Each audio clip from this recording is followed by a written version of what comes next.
been back to the academia in a while. It hasn't changed much, has it? Well, since we've got some time, want to go to the house of Dana? Paimon wants to do some reading! Ha! So you noticed! Well, you're too late. The Paimon you know and love is no more. You're looking at Paimon Plus, a new and improved treasure trove of travel know-how. Paimon Plus would like to find some new books to peruse. A gracious traveler like yourself wouldn't leave her companionless on her quest, right?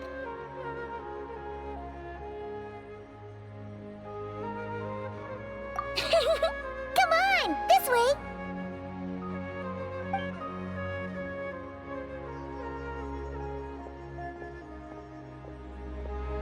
Oh hey! It's Kale and Cyrus! Wonder what's going on. Let's go see! Well... You know what they say? Learning is a lifelong quest. Which means there's always another chance to read a book. But you never know when the next chance to reunite with an old friend will come along.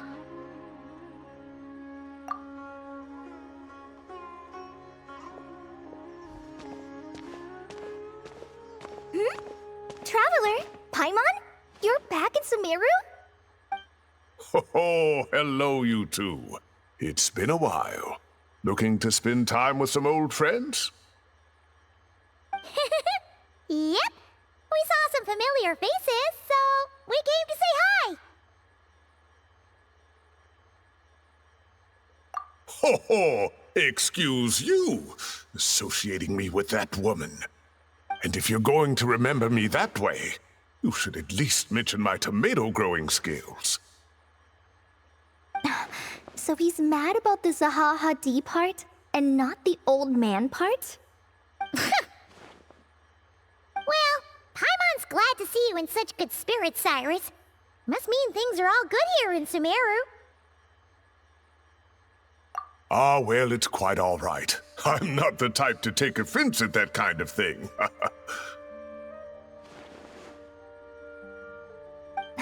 You definitely are. Anyway, what were you and Kale chatting about just now?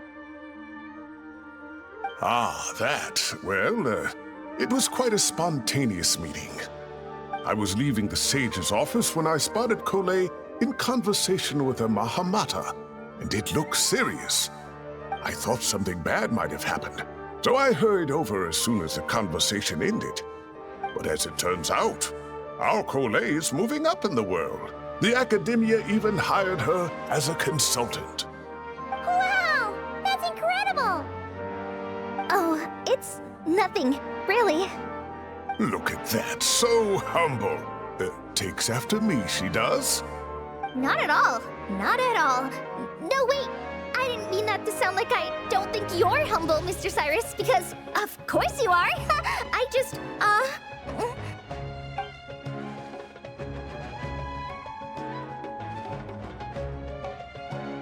Oh, well, I wouldn't even call myself your consultant. I'm just helping out. Now that the new semester has started, a lot of students and scholars are doing fieldwork for their research. But it can be dangerous for those who don't have a lot of experience in the wild. So, the academia is planning to establish an agency that provides guidance on outdoor survival and rescue for people who need it. Oh, Paimon gets it! So, you're here to explain rainforest survival as a representative of the forest rangers. Yeah, pretty much. Of course, when it comes to tips on deciphering mechanisms or defeating monsters, that's for people who are far more senior than me to handle. And speaking of which, since we're short on manpower, the person in charge at the academia said we're still accepting newcomers. If you're interested, you're welcome to join and share your insights. Ah, seizing the moment. Well done, Kole. Recruiting someone as capable as the Traveler is a great idea. Oh, and just between the four of us, the academia has set aside a generous amount of funding for this project.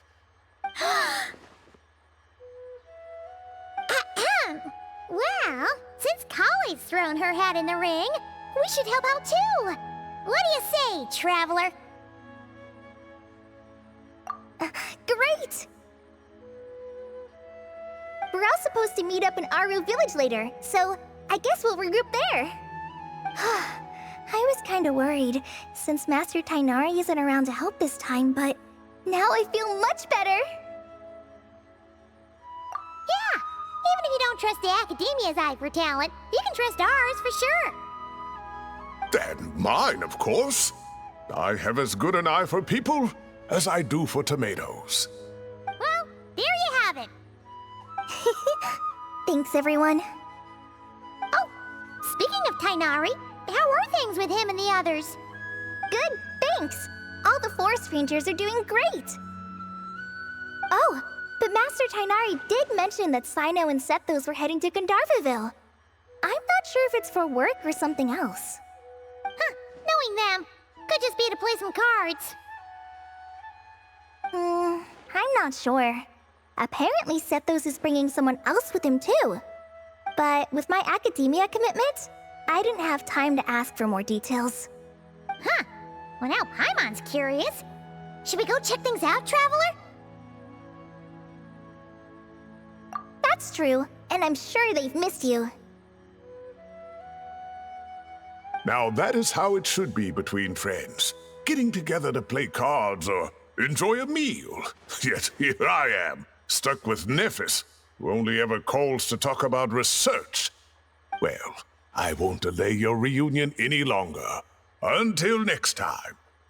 Goodbye, Mr. Cyrus. Take care. Alright, I should probably get going too. See you later, guys. Come find me in Aru Village when you're ready. Looking forward to seeing you shine, Kali.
Traveler, Paimon, over here!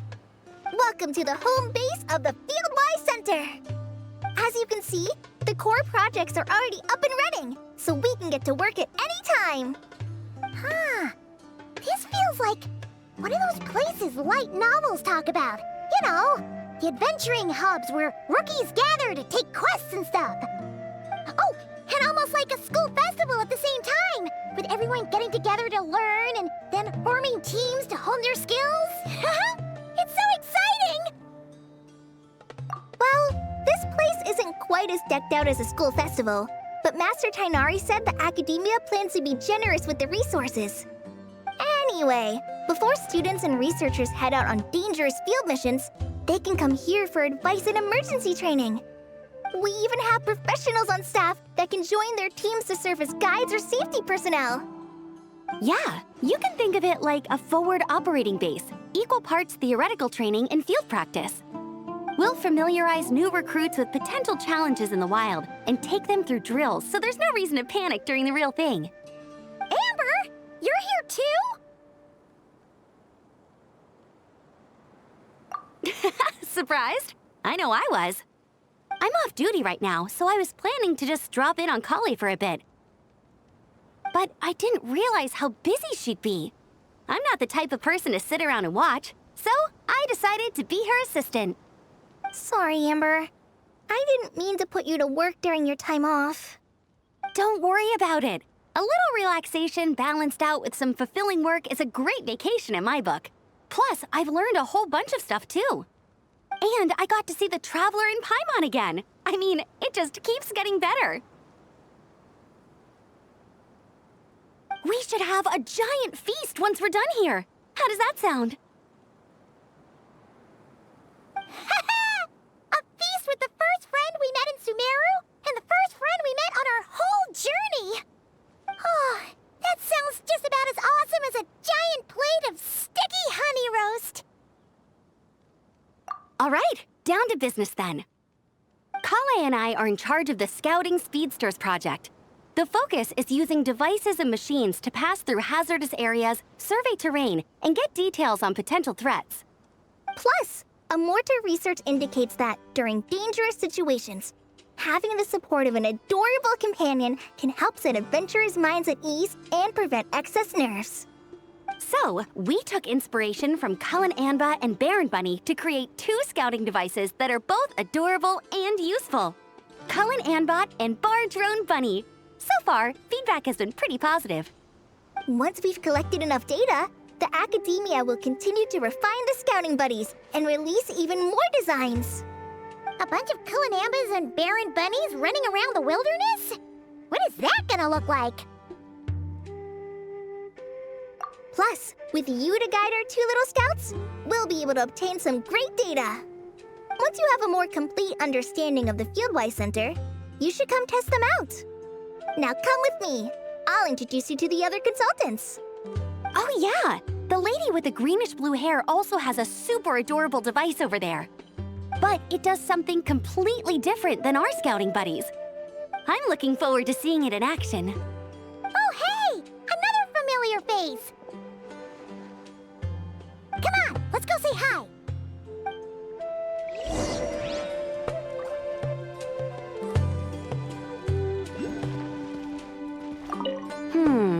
I should adjust the legs so Bardrone Bunny can run even faster.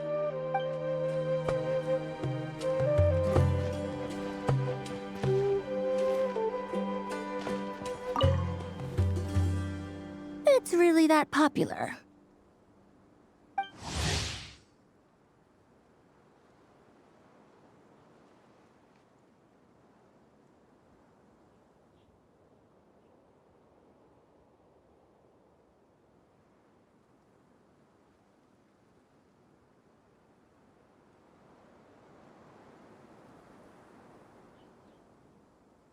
The internal locomotion mechanism is clever enough, and the execution on the terrain recognition, remote control, and weight detection modules isn't bad. But the appearance... it might as well be a doll for a child. No, this won't do. Madam Farzan, great news! The Traveler in Paimon agreed to join! The Fieldwise Center just leveled up big time, huh? Hello, Madam Farzan! We're here to help! Well, look who the cat dragged in. Excellent job, Kale. Snagging 2 top experts with undeniable adventuring expertise. Now the League won't be able to say a word, no matter what kind of feedback I give. Now tell me, what do you think of this puzzle, pal? Whoa! It looks just like you! It's a collaboration between my juniors in the Haravatat Darshan, the Puzzlers League, and the Synopsium on Ruin Mechanisms. Clearly, the technological aspect is quite advanced. But the appearance... it couldn't be more childish. You should have seen Anise, defending this design choice with more passion than her thesis. Young people these days. Far too obsessed with making things cute. Paimon kinda likes it. Kali and Amber were just saying how cute companions can help adventurers stay calm. With a doll that looks like you by her side, Paimon thinks she could go adventuring in a super dark ruin and not even get scared. Well, that line of thinking does have merit. And I suppose choosing this particular appearance is a sign of their respect. For me. Still, there are adventurers who place greater emphasis on reliability and technical composition. People like that don't just want their devices to be able to survive an avalanche, but to look the part. And for their appearance to reflect the high-tech composition. The fluffiness of this puzzle pal, on the other hand, doesn't give the impression it would be a reliable or formidable device. The appearance may even be distracting. Now picture this. A thick metal casing, square in shape, with a matte finish and openings to showcase the complex technical composition. That would have much more visual impact. I'm the perfect example of this. I have a youthful appearance, and so people question me on occasion. If I had a head of white hair instead, things would be different.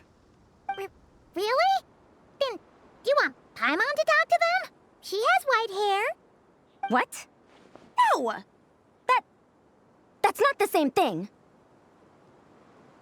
I didn't realize you had such strict views about this, Madame Farzan. Huh? So, even you prefer this version? Well, if that's what you really think, then fine. You'll have to come back and test it out on some puzzles, Traveler. I'll rate your effectiveness in using the device and come up with a user manual based on your performance. As for improvements to its appearance, long-term observation is required, so I'll put that aside for now. I've already selected a few of the most suitable domains, so we can begin the puzzle-solving process at any time. Thanks, Madame Farzan. I'm just gonna take the Traveler and Paimon to see the final project. But it shouldn't take long. Don't worry, Kale. You're the one in charge here. Just make sure to pace yourself. Once things calm down, come over to see me and we'll have a nice chat. I'll even treat you to some snacks from back in my day. Snacks! Paimon's in! Paimon's in! Thank you, Madame Farzan. I'll bring a few boxes of floral tea as well. Go on now. Do me proud.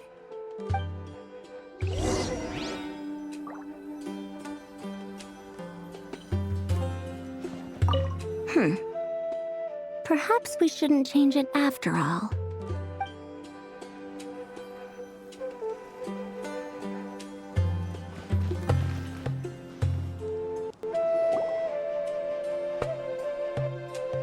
This last one is a long-term project we're calling the Security Division. Thanks to General Mahamatra Sino, we've been able to bring Dia on as the instructor and Candace as the coordinator.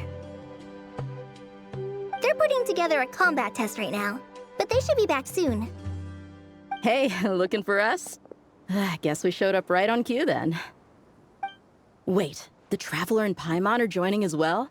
That makes things a whole lot easier. Sorry for keeping you waiting, everyone. But we managed to bring back some good intel. Intel? Huh. This is starting to sound intense. Of course. What better way to protect the students than to sweep through the desert and rid it of all potential dangers? Not a bad plan, right? You in? Not the best time for jokes, Dia. Besides, when it comes to striking down danger, the Traveler is a man on a mission. He might take you up on that offer.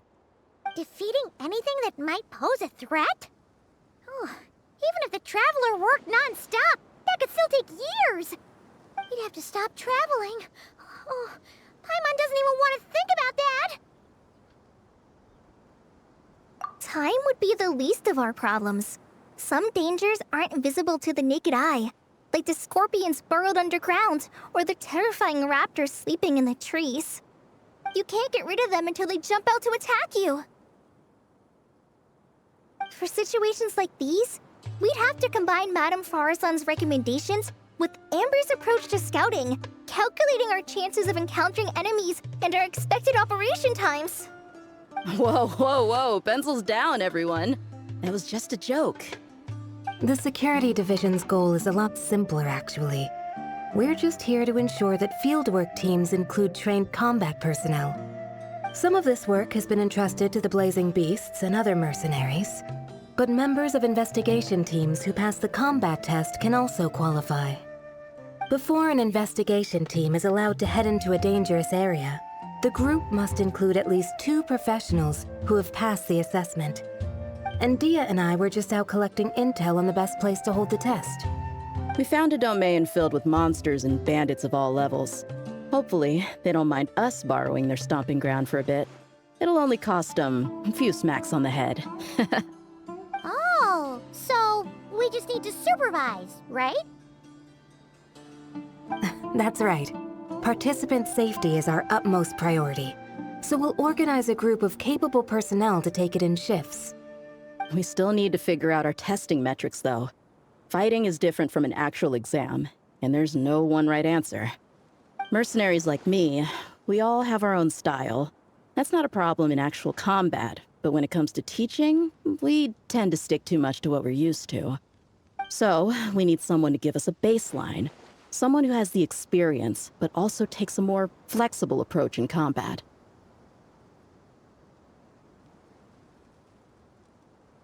Yeah, based on what you just described, the Traveler seems like the perfect person for the job. Great. Working with you is always a pleasure, Traveler. Smooth as butter on a steak.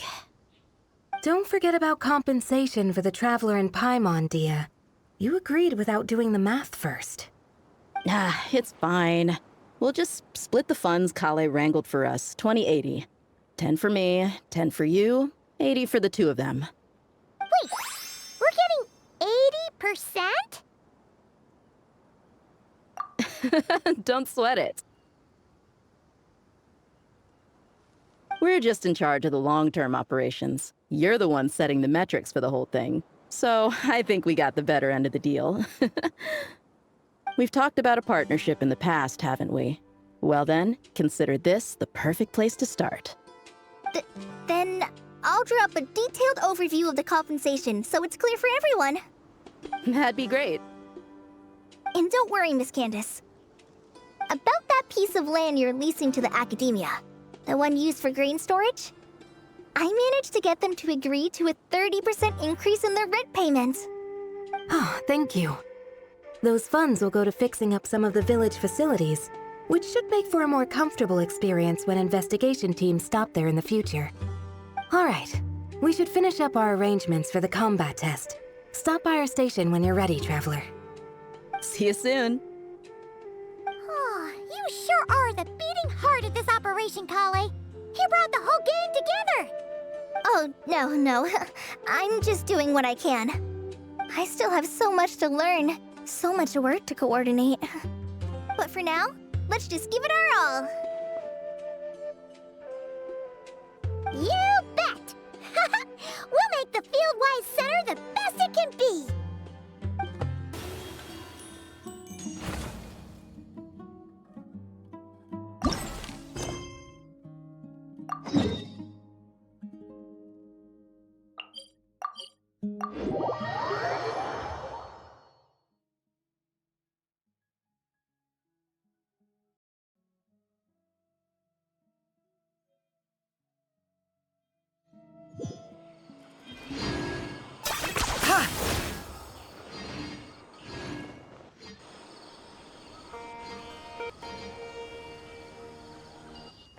Is this really necessary?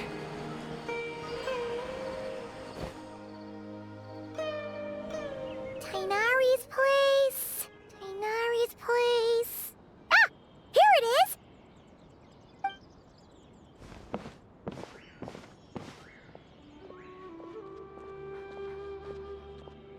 Sino! Sethos! Looks like the whole gang's here. Oh, and Layla's here too! But, oh, she doesn't look too good. Did something happen? Ah, Paimon, Traveler. It's good to see you. I'd welcome you like a proper host, but I'm a bit busy at the moment. Apologies. No need to look that worried.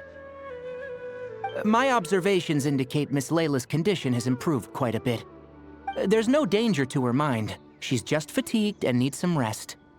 Excuse me for a moment while I blend some calming incense. I'll let you two explain the situation. All right.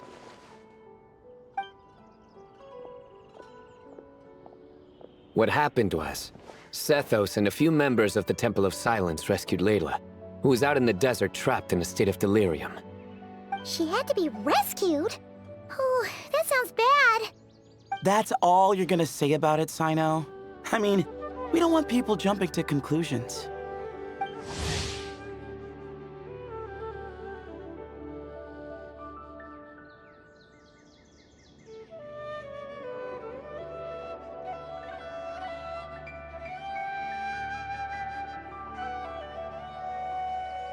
That's all I can say about it. The person involved is unable to explain what happened to her, so we're limited in what we know. Sorry. My head is still dizzy. The moons. Exactly how many are there?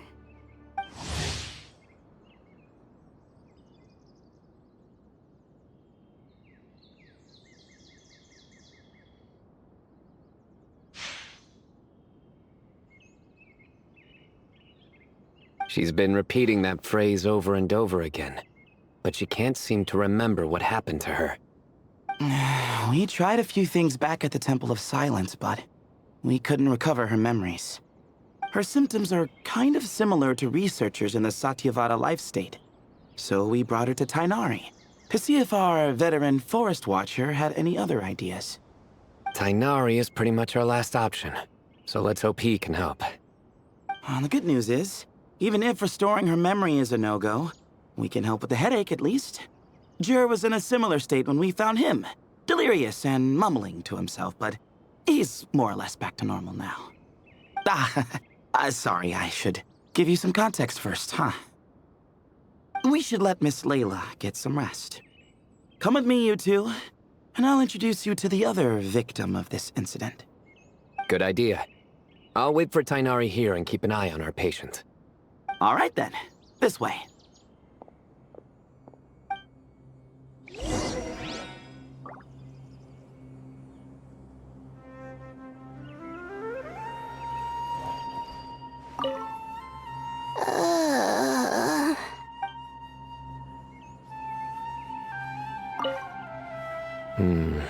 Something strange is going on.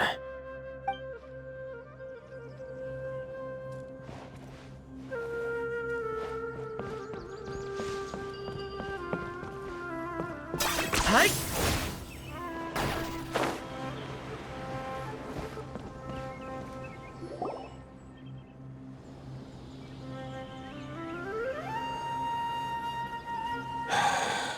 Who did the Ajalenok nut offend? I just don't get it. Hey, Jur. Still musing about Aji nuts, huh? Want me to have Sino come over and tell some jokes? Might help distract you. No. No need. I'm done.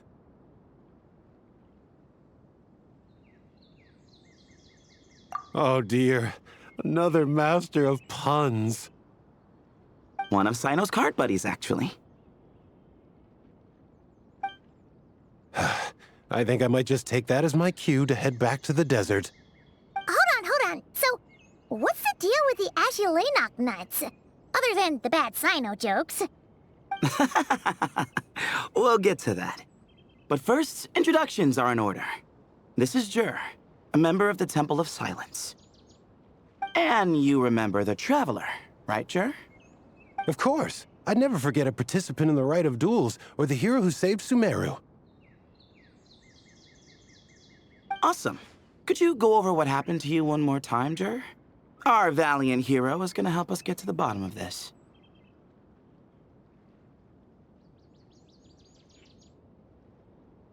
Might as well join since you're here, am I right? Just hear him out. You're gonna want to uncover this mystery once you do. I'd bet on it. Well, I was on an expedition in the desert not too long ago, when I got caught in some quicksand.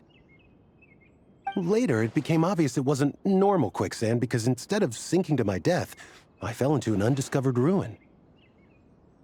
In my panic, arms and legs flailing about, I suspect I touched some things I shouldn't have. Because in that brief moment, an enormous amount of information came surging into my mind. I would hesitate to even call it knowledge, because my brain had no capacity to process the information. To use an analogy, it would be like trying to stuff thousands of Agelenok nuts into a small water skin without it bursting. Sorry again with the Agelenok nuts, I know. It's fine. We're getting to that part of the story anyway. True. Well, just as I was on the verge of madness, a single phrase broke through the storm of thoughts in my head. It was a man's voice saying, "Don't eat Agelenok nuts." What? I know it's hard to believe, but that's what happened. I was saved by the phrase, "Don't eat Agelenok nuts." I'm not sure. I'm not even certain it was a man's voice. It's hard to remember now that I've been repeating it so much myself. Anyway, the good news is I no longer feel like my head is going to explode. Of course, the bad news is that phrase has been stuck in my head for the past few days. Wow. But doesn't it have the opposite effect? Like, the more you say don't eat it, the more you want to eat it? Yes, that's exactly right. Whoever the voice belongs to, I don't know what his deal is with those nuts. Well, the world's a big place. There's bound to be people who don't like sweet stuff. I suppose. Strangely enough, I'm starting to think the voice belonged not to a man, but a cat. A cat? How? That's the question, isn't it? What would a cat be doing in an abandoned ruin like that? Just as my mind was reaching its breaking point, I could have sworn I heard the sound of a cat guiding me to exit. But when I came to, all I saw was endless desert, and Sethos shaking me in a desperate attempt to wake me up. I'll admit, it was pretty terrifying seeing you like that. Staring off into space and mumbling about Agelenok nuts. You sure don't sound terrified. Sorry. It's not that I don't care. It's just kind of hard for rambling about Agelenok nuts to sound menacing. Now, what Layla was saying, on the other hand, that is much creepier. Exactly. The unknown is what breeds fear. Agelenok nuts are familiar. But the moon suspended above us at night? That's about as foreign as it gets. Well, we don't know that for sure. There could be a whole other world inside an Agelenok nut, with a moon of its own. Huh. I guess. Agelenok nuts are not to be underestimated. Right, yeah, of course. Won't catch me disparaging the mighty Agelenok nut. No, sir. Huh. So, a similar thing happened to Layla then? Yeah, I think so. I was in a hurry to rescue Jur, so I put a marker on the incident site so we could go back and investigate. When his condition stabilized, we doubled back around to check and... Exactly. Multiple victims with the same symptoms at the same location. It wasn't hard to conclude that something is seriously wrong with that place. So, after we got Layla out of there, I had the Temple of Silence put up a warning sign at the scene and send patrols to watch the area. Speaking of, Sino, Tainari, and I are going to head back there and investigate once Layla is stable. So as per usual, you're here just in time. That's for sure. But there's another reason I want Sino and Tainari involved in this. Because the story doesn't end there. Right, Jer? Oh, yes. Where was I? The Agelenok nuts butted in and I... Right. Yes, the cat.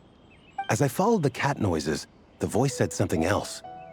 So, there are those from Tula who still endure. I thought that was strange, of course, because, well, was the voice referring to me? Records of my ancestry are rather sparse, so I'm not sure if my bloodline even traces back to that place. That's right. The Temple of Silence's place of origin. And the home of Tainari's people. Plus, Hermanubis, who Sino and I both share a connection to, was one of the city's founders. As the temple's current leader, if something strange happens in the desert, it's my job to get to the bottom of it. But it turns out, a lot of people have a horse in this race, and I'm not leaving any of them out. See? Knew you'd join. But yeah, that's all we know about Jur's situation. Tainari should be done on his end. Let's head back and check on Miss Layla.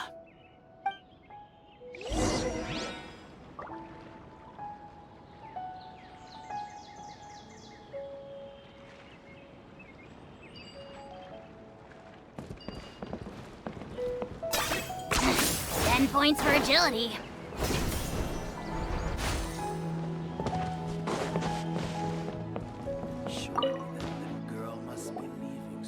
How are you feeling? But don't speak if it's too taxing. It's fine. I'm much better now, thanks. I feel like I haven't slept in 2 days, so pretty much back to normal. Whoa. That's your normal? Traveler, Paimon, I thought I heard your voices earlier. Oh, and, I'm sorry. Huh? You don't have to apologize. You didn't do anything wrong. No, I just mean, I think I'm about to disappoint you. My head was kinda muddled earlier, but I still heard your conversation. I know you're trying to figure out what happened to me, and I want to help. But, I really don't remember anything. Does your head still hurt? No, I feel fine. The incense you made helped a lot. I'm still hearing those words in my head, but other than that, I'm okay. It's just, all I remember are those words. Everything else is a total blank. One moment I was heading to the stargazing point I'd calculated, and the next, I was on my back in the sand. The same phrase playing over and over again in my mind. How many moons are there in the sky? Sethos, did your friend Jur suffer from memory loss too? Not really. His memories are blurry, but there aren't huge gaps like this. He remembers touching something. Someone talking, a voice mentioning Tuletula, and hearing a cat lead him to the exit. A cat. Did you hear it too? Huh? Now that you mention it, I think so. It was so soft. I thought I was imagining things. Which means, at the very least, what the two of you experienced while escaping the ruin is consistent. A single sentence repeating in your heads, and the faint sound of a cat. Still not a lot to go off of. Agreed. Oh, is your head hurting again, Layla? No, I was just thinking. Maybe my memories are blank because I was sleepwalking at the time. Sometimes, my friends and classmates tell me about things I don't remember doing, or places I don't remember going. I don't talk about it a lot because, well, I don't even know how it happened. But I don't want my personal circumstances clouding your judgment. So I, just wanted to mention that. Ah, I see. Well, thank you for telling us. But I don't think we need to dwell on that for now. We're gonna check out the site of the incident for ourselves, so that should help us come to our own conclusions. Okay. Then could I come too? Oh, I have to know what happened to me back there. Sure, but on one condition. You need to be in tip-top shape before we head out. If your condition isn't stable enough before then, we'll have to figure out something else. Of course. No problem. Well, I'm more concerned about Tainari. You sure you'll be alright in the desert? You say that like I'll evaporate on first contact with sand or something. Call it curiosity. If this concerns my ancestors, I want to figure out what's going on. Anyway, as long as I take things slow when the sun's out, I should be fine with the right preparation. Besides, it's a good idea to have a doctor on hand in case of emergencies. So long as our doctor doesn't become the emergency. Well, if that happens, I suppose I'll just have to rely on the kindness of my entourage to haul me back home. All right, well, that all sounds good to me. Let's meet in 2 days like we agreed. Jer and I are gonna head back to the Temple of Silence to do some research in the meantime. See you in a couple days. Sounds good.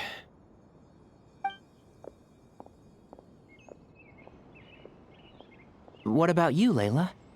If you feel like you need more rest, I can arrange a room for you to stay in. No need.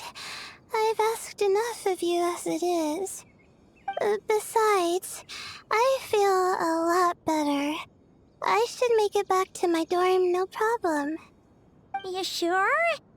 Don't push it too hard, or you might end up sleepwalking along the way. Don't worry, I'll be fine. I have other things I need to do anyway.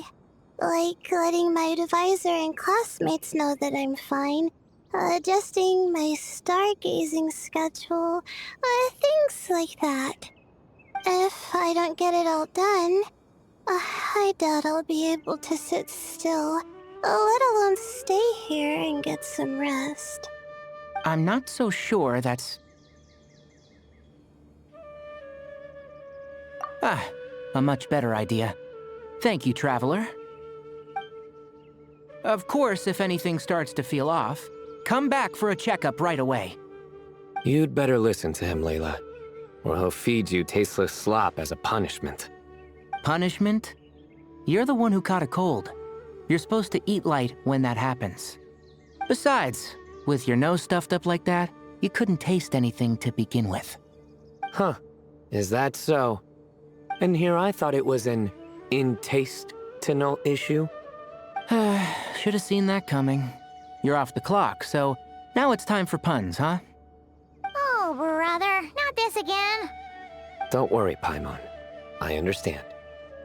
If you want me to stop, then Then? you'll have to call a plumber. Tell them someone's gotta pipe down. This is getting more insufferable by the second. Put a sock in it already, please.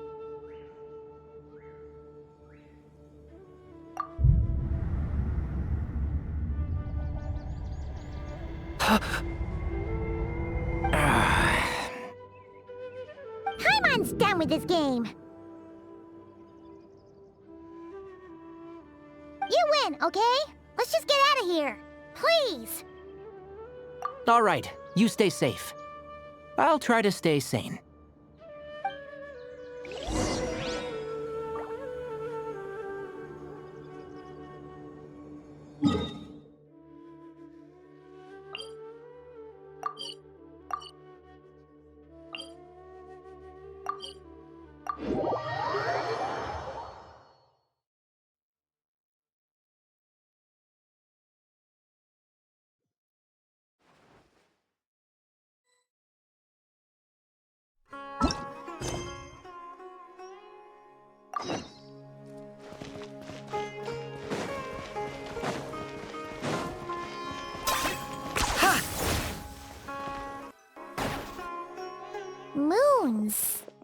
Azulenak nuts. Moons, Azulenak nuts? Are the moons going nuts? Oh no! Looks like Paimon's caught the brain bug too! She can't stop thinking about those two things! Oh, Paimon's gotta clear her head. But how? Aha! Got it! The cafe over there! Why don't we head over for a quick pick-me-up?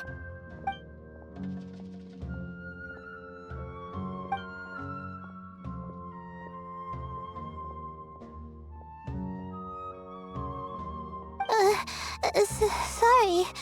I feel kinda tired all of a sudden. Wait, is it because of all Paimon's muttering just now? Oh, sorry.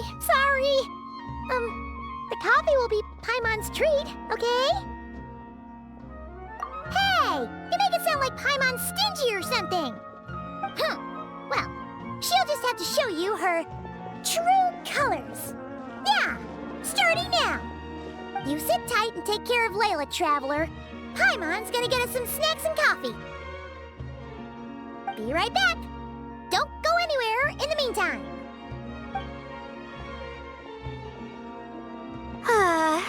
She's pushing herself again as always. Saw right through me, huh? I apologize for the sudden emergence, but I didn't have any other options. Well, that's true. So, for our sake and your safety, allow me to fill in the gaps in her memory. That's right. Layla was already in bad shape, stressing about her new study topic, focusing on the stars instead of her surroundings. By the time she realized the danger she was in, it was too late.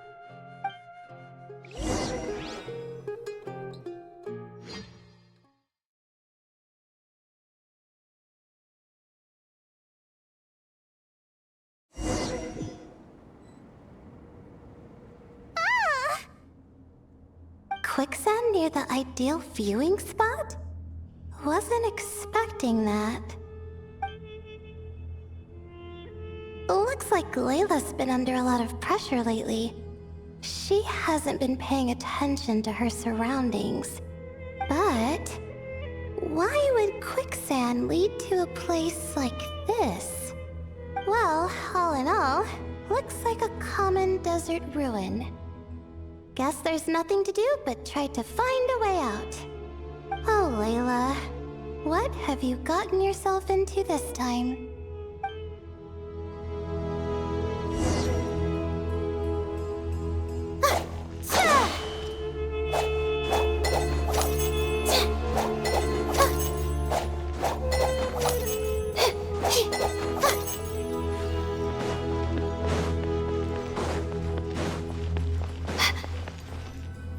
I think this door can be opened using the device next to it. Just like I thought.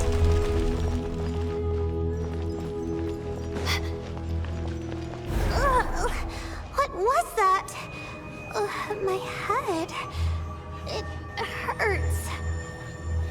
Is Layla waking up? No, that's not it.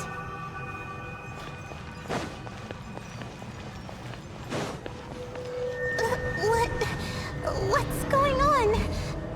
It's too much. I don't understand.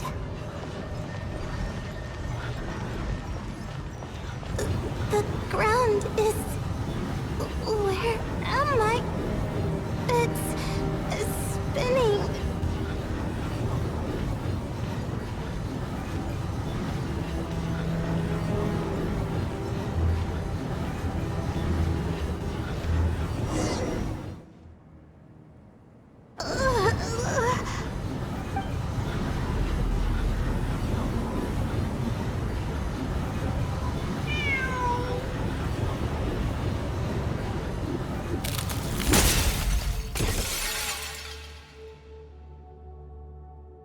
many moons are there in the sky? How many moons are there in the sky? Okay, information isn't rushing into my brain anymore. That's good. How many moons are there in the sky? My head hurts, but there are no more dark spots in my vision, and I can see in front of me. Still, how many moons are there in the sky? What's going on? The same thought keeps popping into my head. What does it mean? How many moons are there in the sky? Isn't there just one? A cat? I think there was one earlier, too.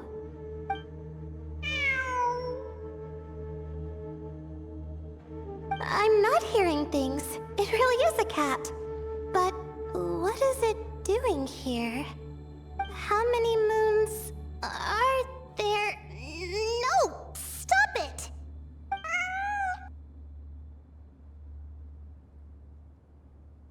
Does it want me to follow its cries? Well, it's not like I've got other options. Come on, Layla. You can do this.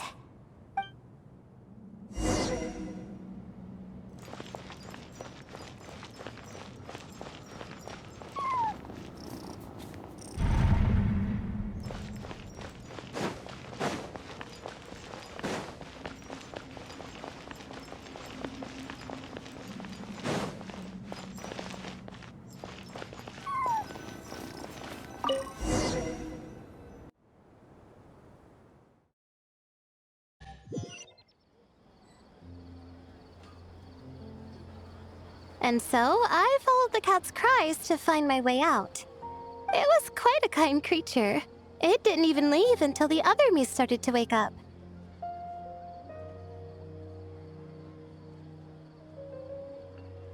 Thinking back, it all started when I touched that device. I've heard fellow students talk about it before, how the desert is full of objects that do strange things. Sometimes it's just a minor inconvenience, but other times devices like that can cause massive trouble. Of course.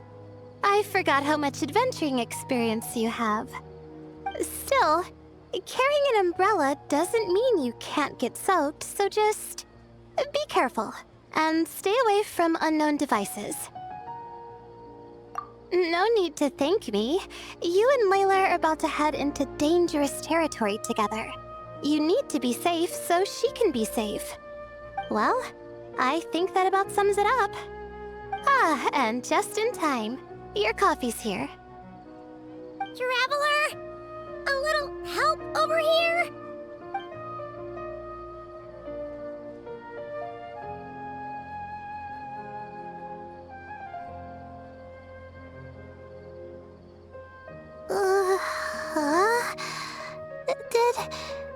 Did I fall asleep?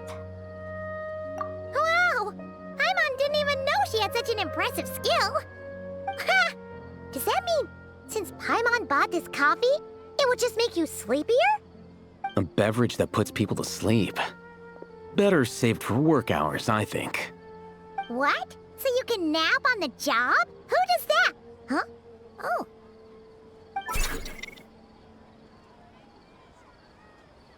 Beep boop. Oops. Oh, hey, Kame! Nice to see you. Oh, and you too, Marak.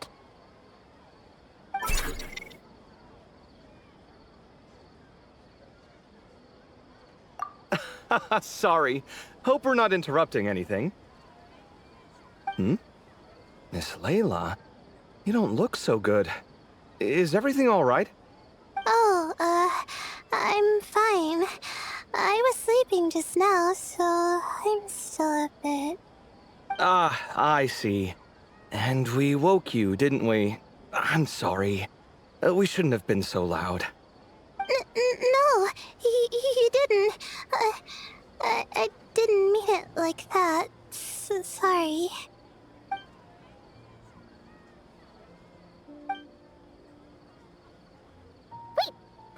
doing? You just got here. I'm going to do what I came here to do. Which is? Buy coffee beans?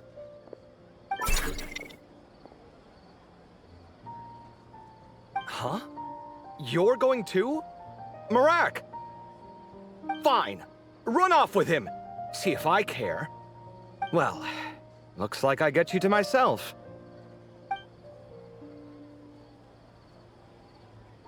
It's been a while, hasn't it? How have you been?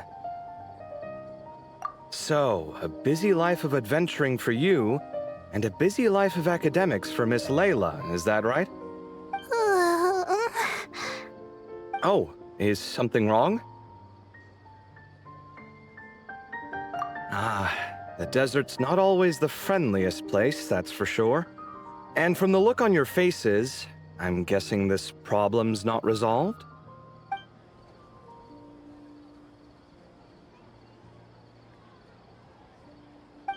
Don't force yourself to talk about it, of course. But I've worked on several projects in the desert before, so if there's anything I can do to help, just say the word. No, I don't have anything to hide. It's just complicated, so explaining might take time. Ah, well, lucky for us, I've got that in spades. Yes, you have been quite sedentary recently. Excuse me? I've been going about work as normal, thank you. And, might I add, you do way less work than me. I do the amount of work that is required of me. Ah, yes, you and your stellar work ethic. The stuff of legends. No, now look what you've done. I've lost my train of thought.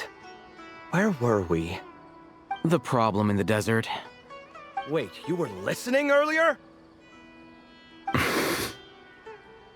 Oh, we're giving the silent treatment now? Mature, very mature. Continue, Miss Layla. I'm curious as to how this incident unfolded. What did I tell you? This one doesn't have enough to do. Alright, well...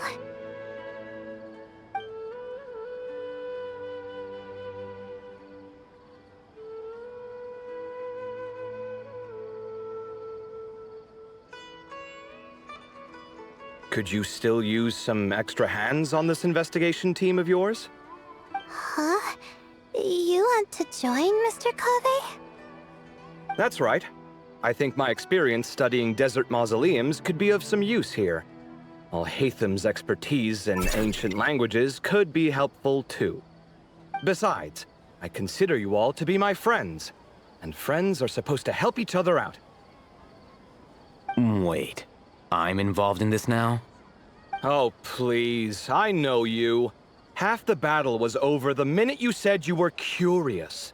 We couldn't stop you from joining if we tried. Well, you've got me there. Besides...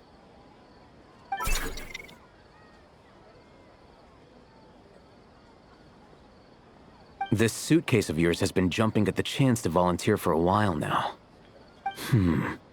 I imagine... You imagine? mechanical life forms might also feel homesick from time to time. Huh. Now that you mention it, Marak's core was a component sourced from the desert. That could prove useful. You're sure you want to come with us? It could be dangerous. Oh, I'm sure. All the more reason to recruit as much help as possible. It's important to count on friends at times like these. Our pleasure. It's a plan, then.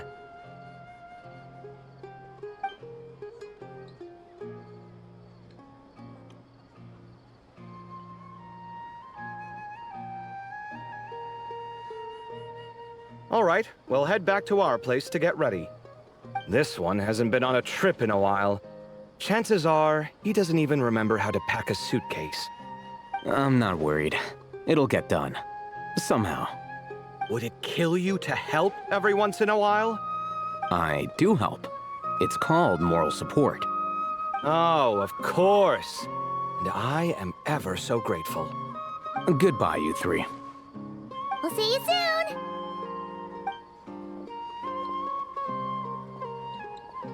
Oh, and Kaveh, your coffee beans! You were too busy glaring at Alhaitham, you almost forgot them!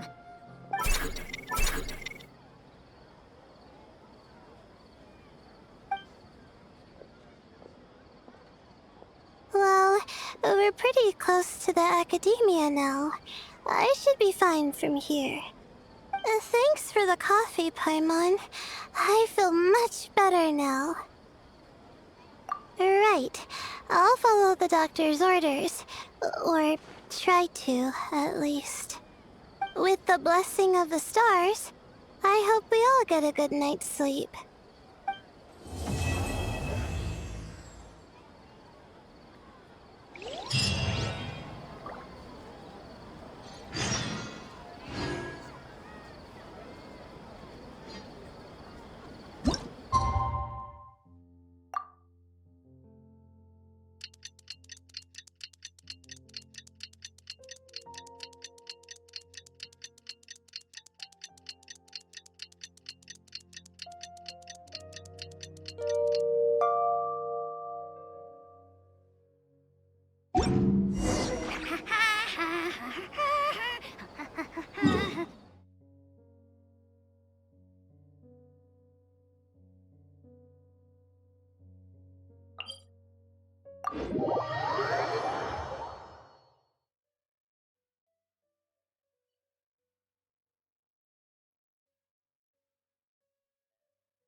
Don't forget to stay hydrated.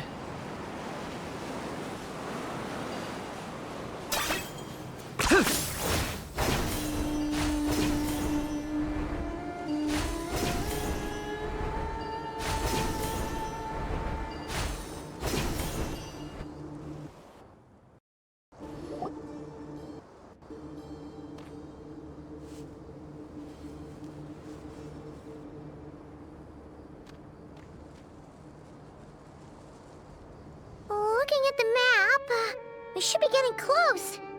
Speaking of which, the closer we get, the more Paimon's heart feels like it's beating out of her chest.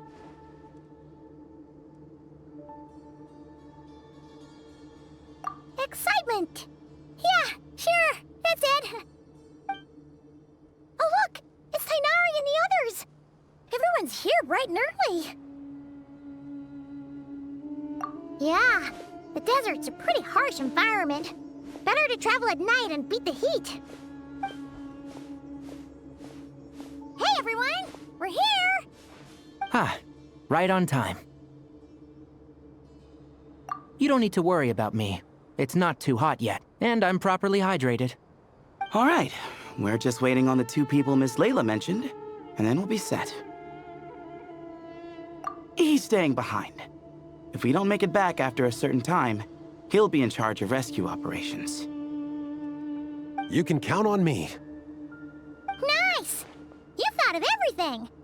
Oh, and Cyrus said he'll be in Aru Village, so he's also available if we need help. Haha! Amazing! Having people to watch our back is making Paimon a lot less nervous. Yeah, I did. After hearing about what happened, my advisor gave me some time off to rest. So, my studies are on hold for now. Then, does your advisor know you're back in the desert to investigate? Yes, but I was only allowed to come after I mentioned that General Mahamatra would be there too. Haha! Quite the reputation you've got there, Sino. Something wrong? You haven't said a word this whole time. Are you in a bad mood or something? No. Being skilled with words also means being a good listener. I'm just reflecting on what you're saying. Oh, Hatham! Kaveh! Ha! Over here!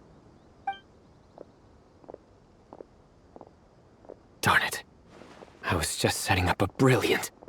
Yeah. I'm sure you'll find another chance. The important thing is, our scribe and our renowned architect are here at last. High praise. But wait, why am I renowned and not him? He's just as famous as Sino, Dia, or Nilu. That just means your level of fame is even greater. How could a lowly scribe hold a candle to you?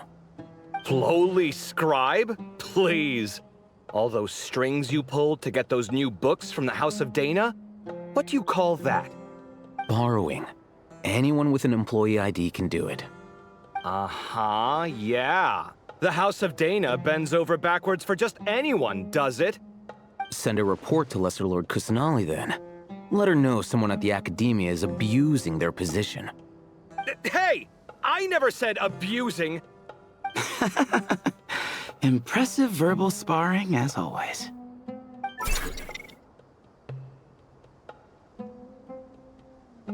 Oh, hello to you too, Marak. Well, looks like your assistant is raring to go, Kaveh.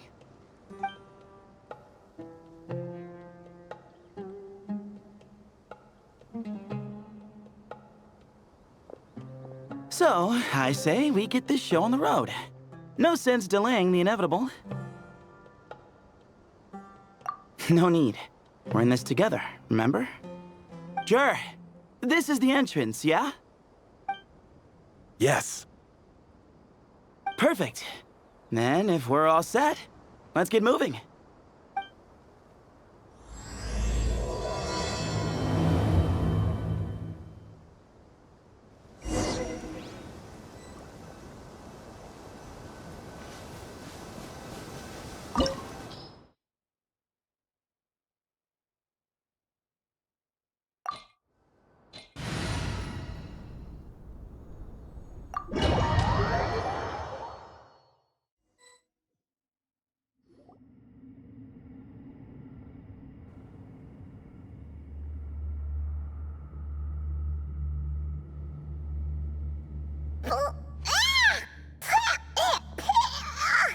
Paimon's mouth is full of sand! Ugh. So that's what falling into quicksand feels like? If this was quicksand, we would have struggled to breathe. No. I think this was regular sand, and we didn't sink into it. We fell through it. Into this place. Agreed. In other words, sounds like a you problem, Paimon. Ha ha, very funny. No, wait, Paimon's the only one. Ugh. Ha! See? What? I'm the only one with sand in my shoes? Yeah, right.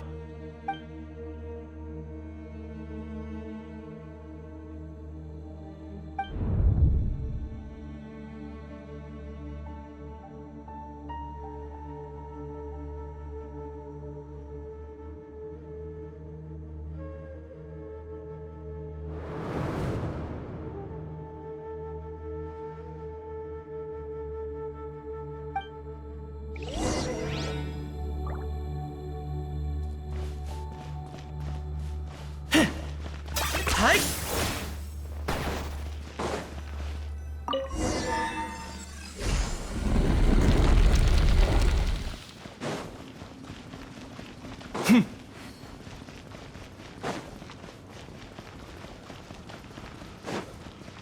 Whoa, there are monsters here? Jure didn't say anything about that. Probably means he didn't run into any. Because we're just unlucky. Not the best sign of what's to come. We'll be fine. Let's just use up all our bad luck, and we'll be golden.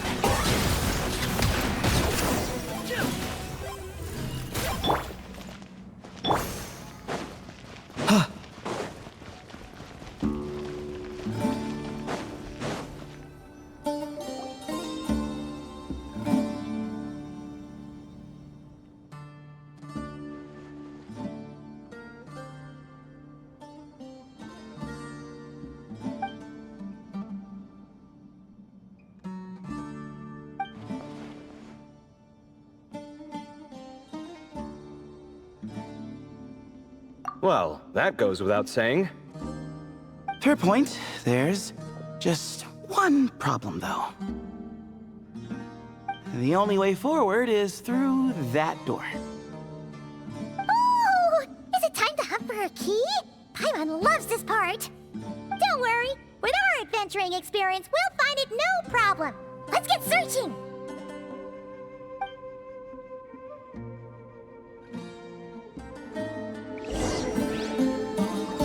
Marak, wait!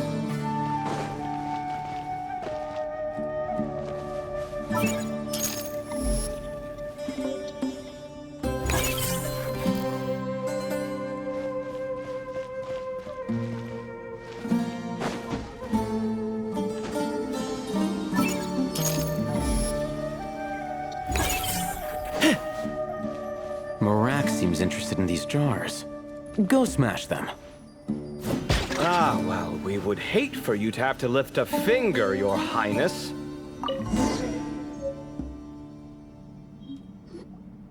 Marak, this isn't really your old home, is it? No idea what that means, but Marak does sound pretty happy.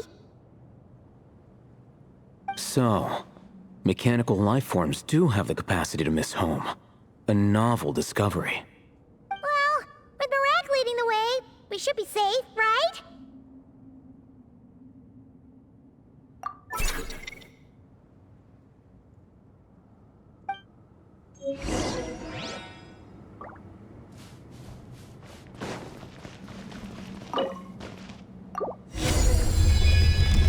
Good thing you decided to join, Calvin.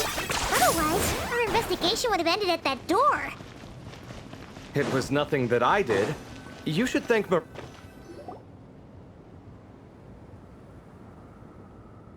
on. At this rate, Paimon's gonna lose her title as best guy to a mechanical suitcase.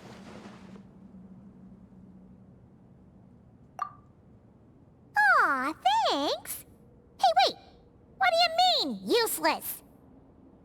Well, no weird mental symptoms so far. I'll take that as a win. That said...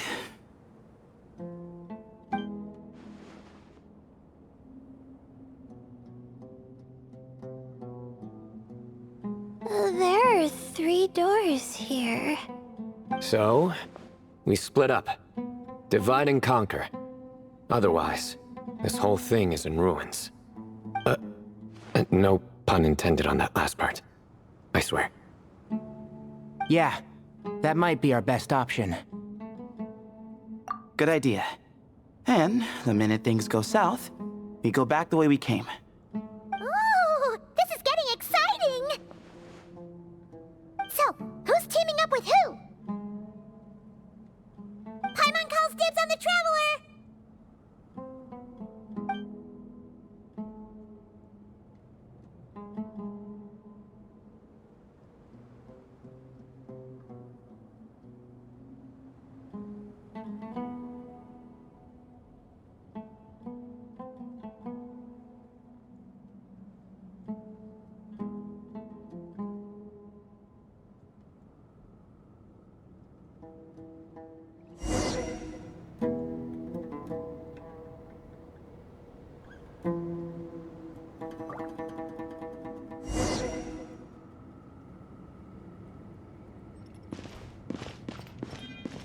Well, this takes me back.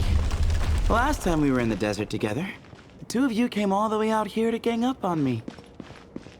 Oh? Sounds like someone's holding a grudge. Just what I like to hear. If you're still hung up on that last one, just name the time and place. And we'll have ourselves another thrilling... duel.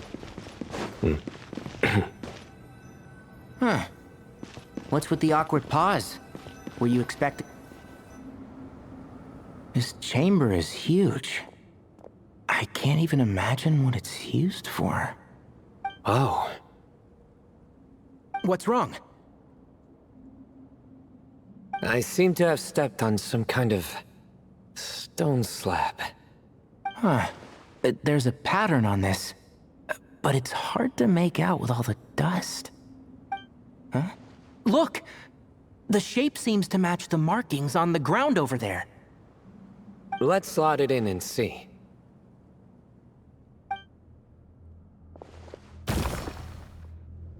And we have a match. Looks like we need to find the other 3 broken slabs. Let's search the area, but be careful where you step.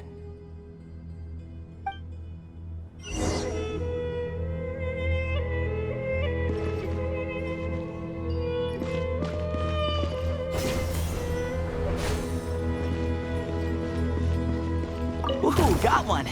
Ouch, but watch out. The edges are kind of sharp.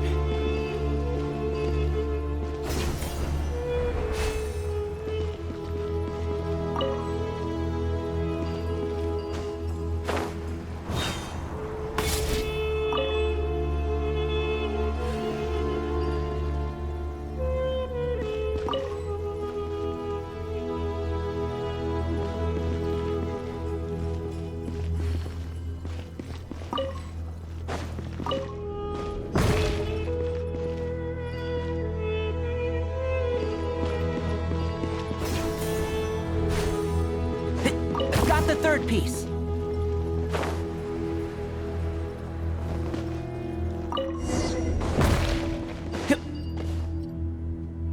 We just need one more. Huh. Look! A cat! Could it be the same one Jer mentioned? I don't think we need to worry about startling him. He doesn't seem afraid of people. Yeah. If anything, it seems like he wants us to follow.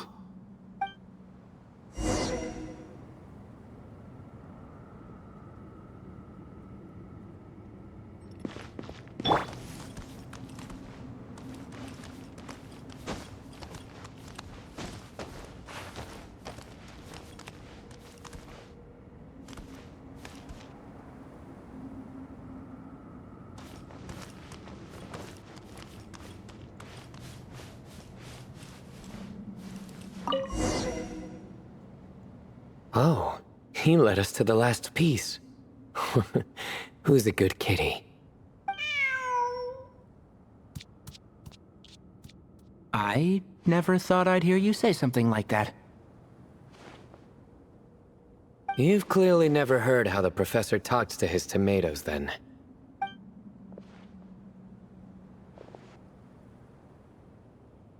All right, well, that's that. Now, we need to figure out how to get rid of all this dust. Behold, the great Vayu Viastra. Be honest. You've been waiting to say that for how long now? Just activate the mechanism.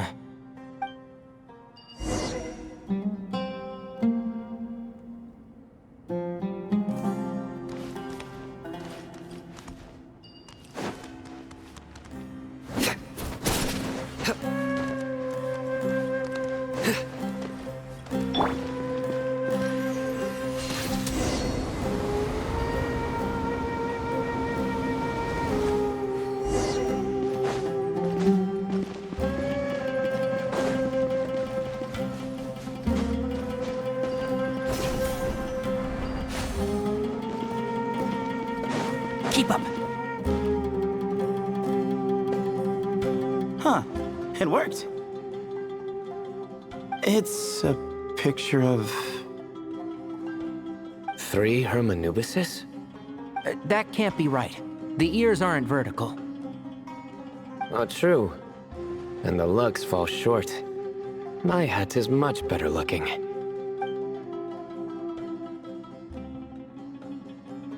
A goat, an ibis, and a crocodile. Oh, wow. Our botanist knows more than just plants. Riveting observation. I was just thinking. These 3 figures look a lot like the 7 pillars of King Deshret. That's right. These are our colleagues. Our what now?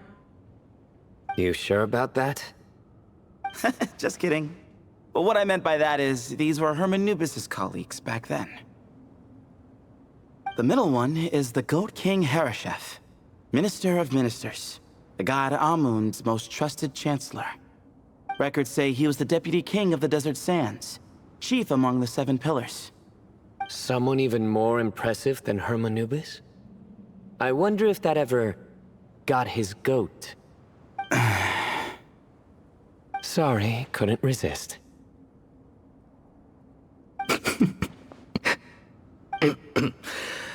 Okay, that was a good one. Wait, really? I've got so much more where that came from. Where were we? This is Sopik, the Crocodile King, captain of captains. As the name suggests, he was a valiant commander and had dominion over all weapons of war. And finally, this is the Ibis King Thoth, scribe of scribes. Your memory's pretty impressive. I bet you're almost as good as me at memorizing cards. A scribe? Did he manage archives then? Like Alhaitham? Wait, that's all Alhaitham does? I never knew being an academia scribe was such a cushy job. Well, that's how his friend put it, anyway. But it does seem like he has a lot of free time. Well, I don't know much about the academia, but I'm sure the Ibis King had more responsibilities than that. The temple's records say he represented the wisest aspects of King Deshret, inventing the desert script and arcane arts at his king's command. He must have been quite the impressive man then. Or creature, depending on how you look at it. Still, why are these three the only ones represented here? What about the other pillars of King Deshret? Maybe because the three of them were extra close? Huh. Kinda like us. Oh yeah! Maybe we should have someone inscribe us on a commemorative stone slab too. Or we could just take a picture. It would serve the same purpose. Anyway, no more distractions. Huh. Doesn't it look like there's writing carved into the corner? Huh. There is. And it's in the ancient desert script too. Looks like the Ibis King left you some homework. Give me a sec. I'll try and translate it. The ministers are unvirtuous. The scribes unwise. The captains unworthy. My end is not humanity's end. Hereby bestow upon you all a far side of eternity. Wait, so they went to Aru? It doesn't sound like it was their idea. The far side of eternity is said to be the final land of dreams for all desert dwellers. But if such a place did exist, wouldn't it also be an inescapable prison? Yes, and based on the writing here, it's clear King Deshret wasn't pleased with these three. This gift he bestowed upon them seems more like a punishment. Such is the power of a king, I suppose. Which means the goat's the one who got in the end. Huh. Yep, not as good the second time. What? Impossible. Well, looks like that's all we can learn here. Should we keep going? Yes, no time to waste.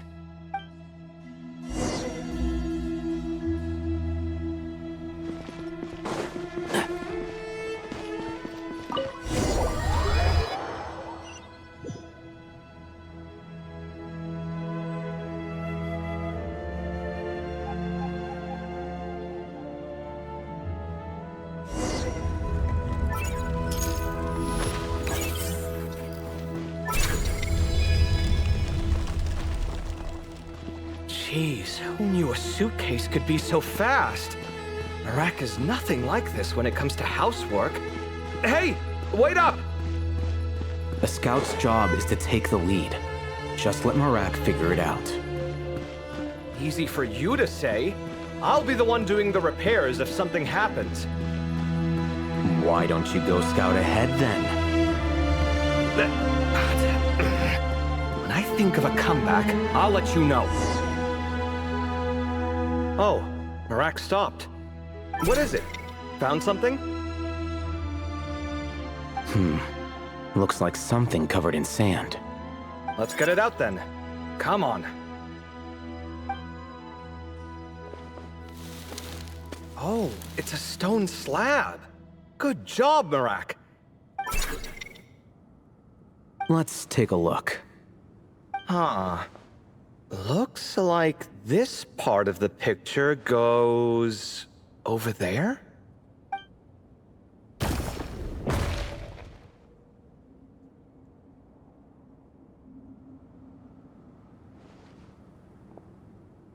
In that case, there must be other pieces. All right, and let's look around. Hey! Why are you sitting down? I thought Marak was helping.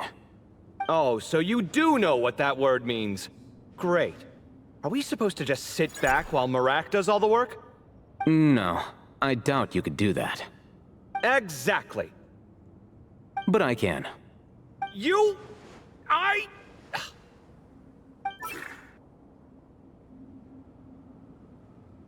See? It's all coming back to me. How insufferable it is to work with this no-good, do-nothing... We could be more efficient, I agree. I'll work on this piece. You take care of the rest.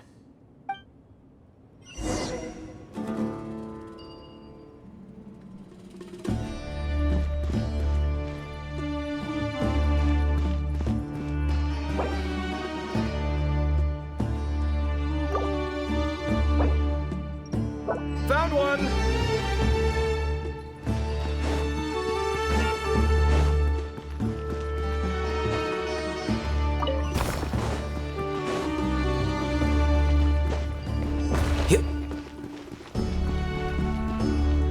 Good teamwork.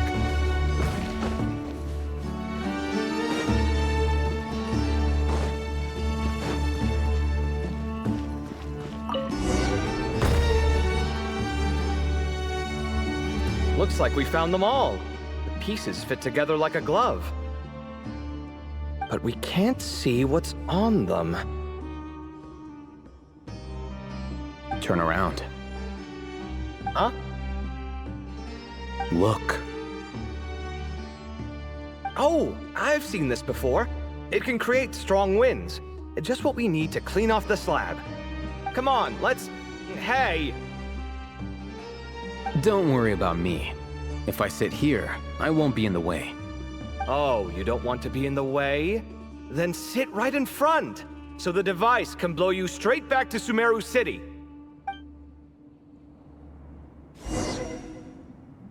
Huh! Hey-ya!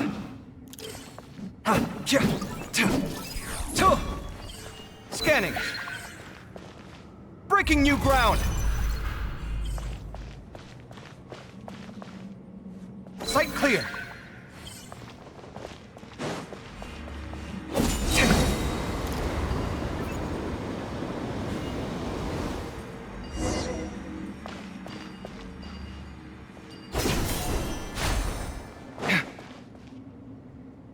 Done. Huh. That's one big cat. And there's a shattered crown. I think it's depicting some kind of story. Look, there's writing too. The Ibis King answered the young noble, granting him the wisdom he sought. But the fragile crown was shattered by lies in the end. Here I leave the name, Gudars. Gudars? I've seen that name in a history book before. He was a young noble who sought to save his realm, and a king who once united the desert. That's right. Although his methods were rather shameful. During his long reign, he betrayed his family and the nobles who supported him, only realizing the error of his ways after his enemies left him nowhere to turn. But by then, it was too late. Seems like a common occurrence across history. Different people, same mistakes. It's an inevitable pattern, destined to repeat itself.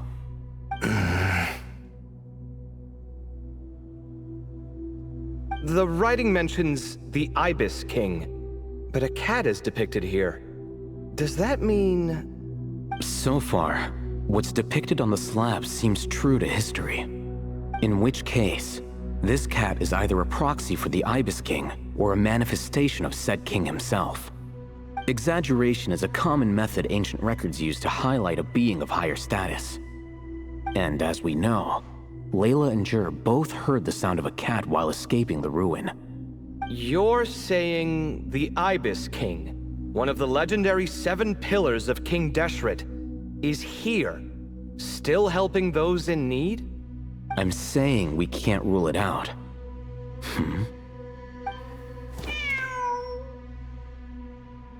Wait, there it is! The cat!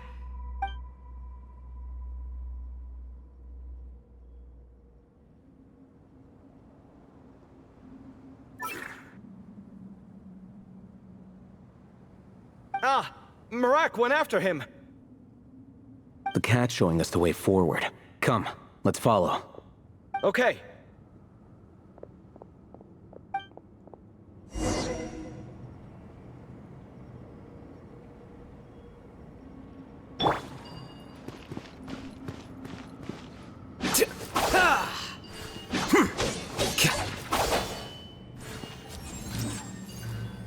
Here you are.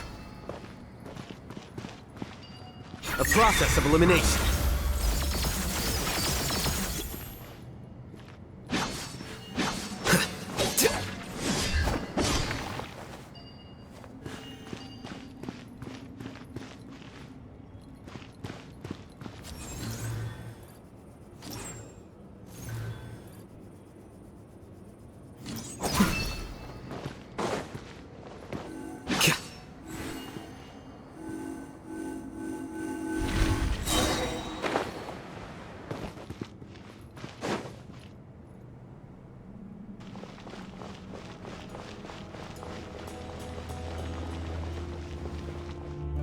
Huh.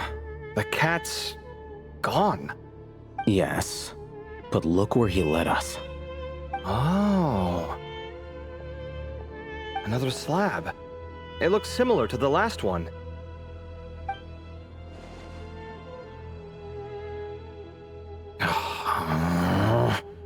Oh, by all means, take your sweet time. Wouldn't want you to overexert yourself.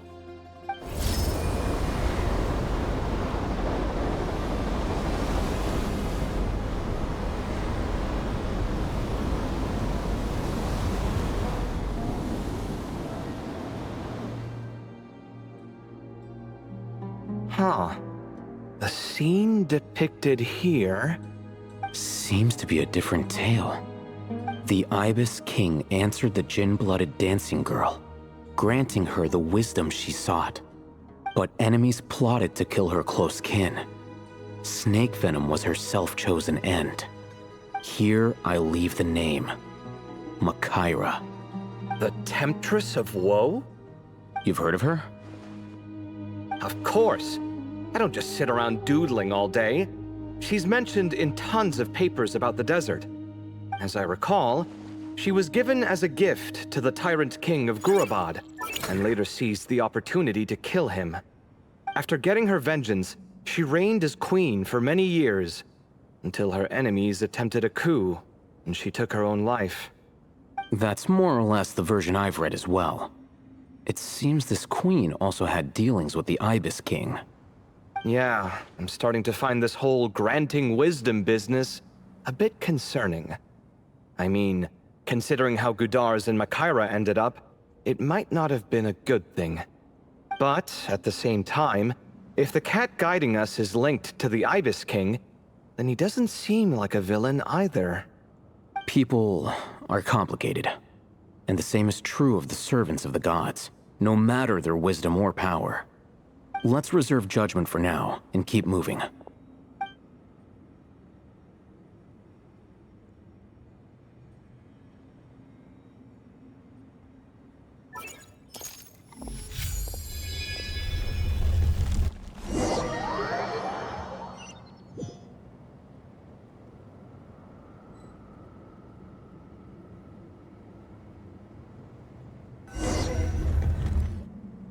Oh, Paimon meant to ask earlier.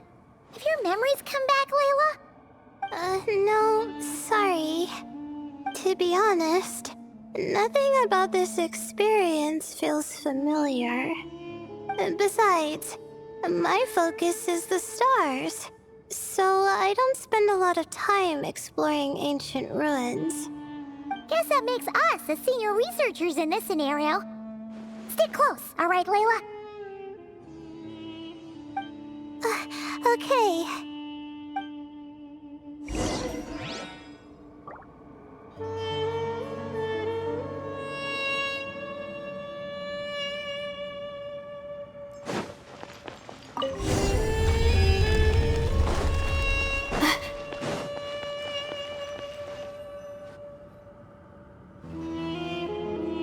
Wow.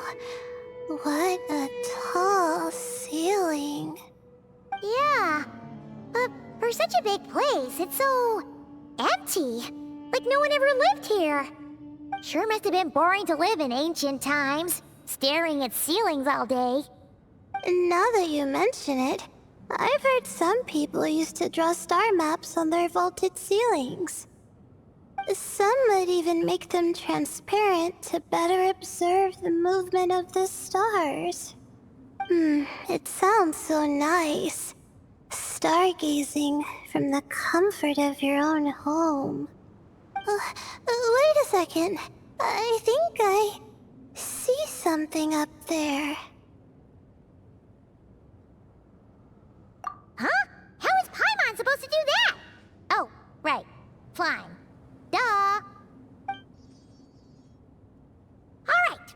Sit tight, everyone. Adventurer Paimon will be right back.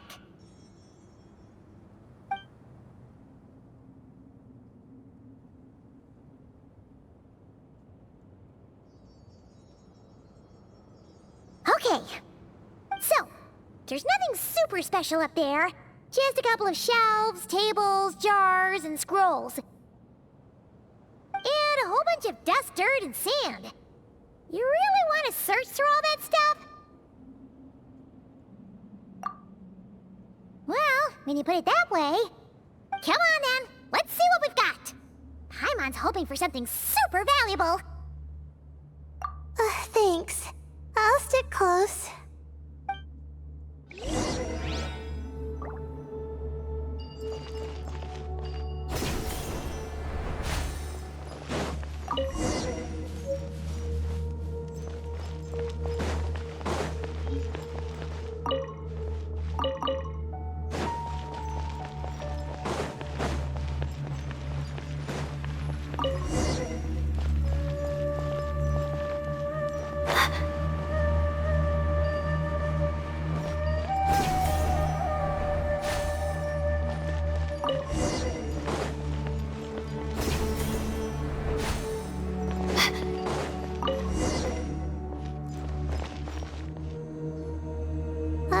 I think that's everything. Most of the documents are in the ancient desert script, except these ones. These seem old as well, but the handwriting makes them stand out. Right! Let's arrange them in chronological order before we read through.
Okay, now let's take a look.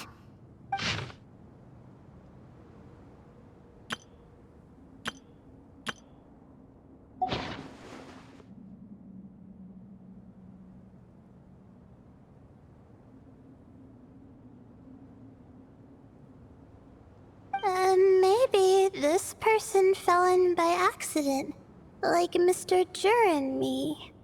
Yeah, maybe. But they don't sound super worried about their situation. So, either this person's an ace adventurer, like the Traveler, or some kind of super optimist. An optimist, huh? Oh, I wish I could be that sort of person.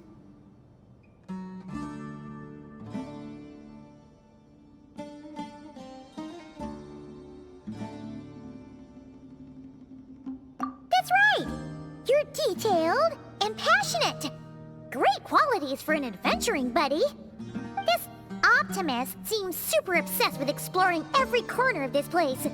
That could have gotten them in big trouble for all we know. Well, I appreciate the compliment. It's almost magical how words like that can make you feel like you can do anything. I only wish that magic could last a little longer.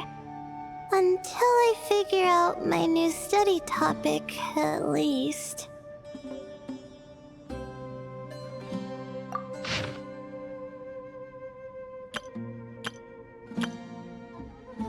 Oh, looks like you were spot on, Paimon.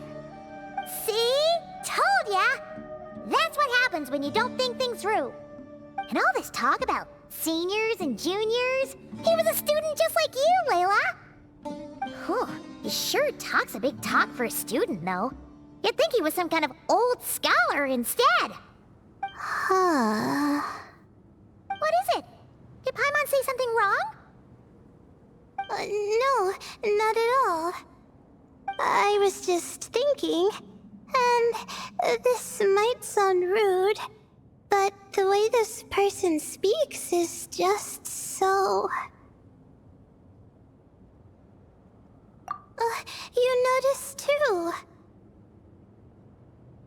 I mean, it's good that he helped treat his companion's wound, but it didn't seem like it was out of kindness. More like he was looking out for his own self-interest, or thought he could get something out of it. I don't know. Maybe I'm reading too much into it.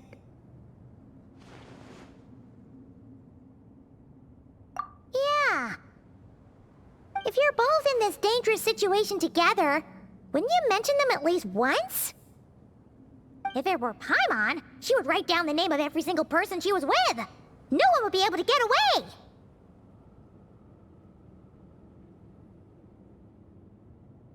Actually, I find Paimon's approach quite sensible. It makes sense from a safety perspective, too. That way, if anyone came to the rescue, the notes would be able to tell them everything they needed to know. Whoa! That's genius-level thinking! Well, I learned that from Madame Farazan, actually. I'm not speaking from personal experience or anything. Oh, no! I'm just a student. It's fine! You taught us something, so you're our teacher. Simple as that. Anyway, from the looks of things, the student who left these notes behind was pretty weird. Let's keep reading.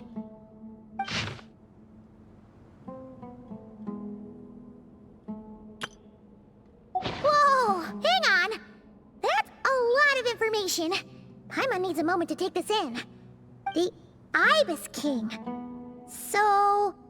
did this person actually meet the Ibis King here? Sorry. Who? Jeez, not again! Stop teasing her, Traveler! You know she was asking about Nefer. Anyway, Nefer's, a friend of ours. And she's mentioned the Ibis King before, but not in much detail.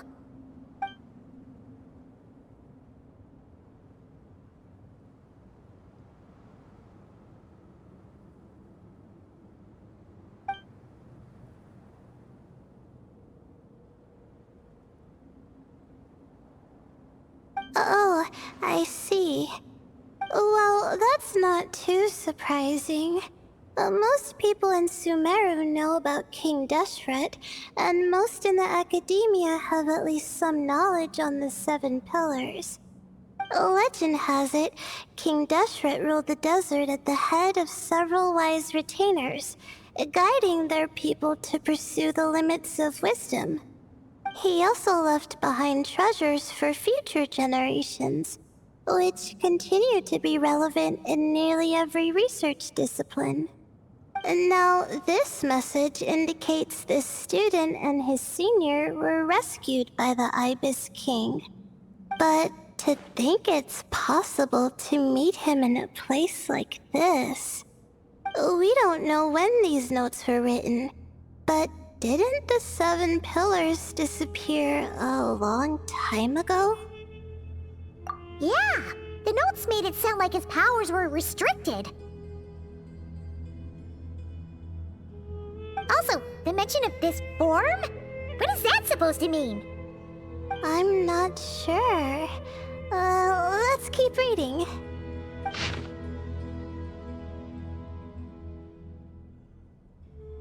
Oh, this is the last page. There's even a signature at the end.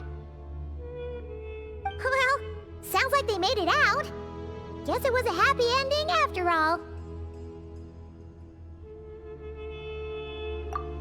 Wait, but it says, the Ibis King cannot be trusted. Huh. Our friend said something similar. That the Ibis King was a liar. And the notes did make it seem like something wasn't quite right with him. Maybe he wasn't one of the Seven Pillars at all, but some kind of con artist.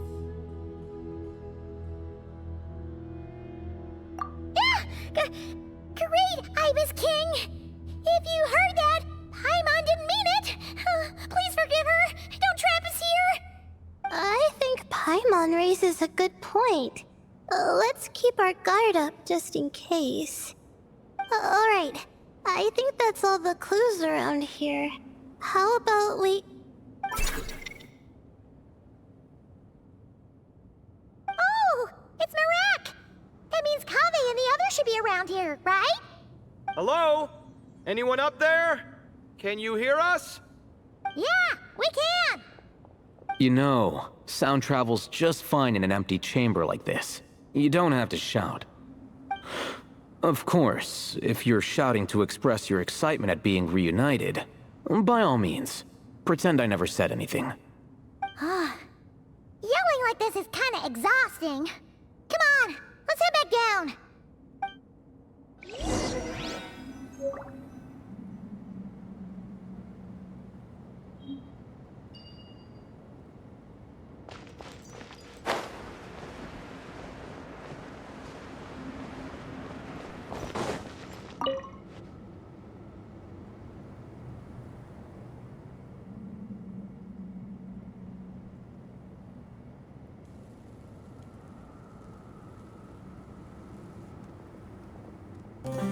Wow, we all ended up in the same place, huh?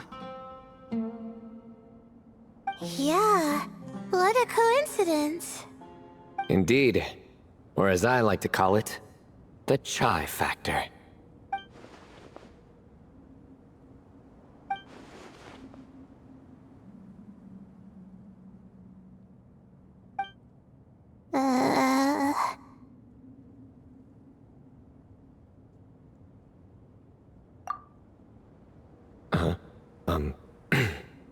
No reply?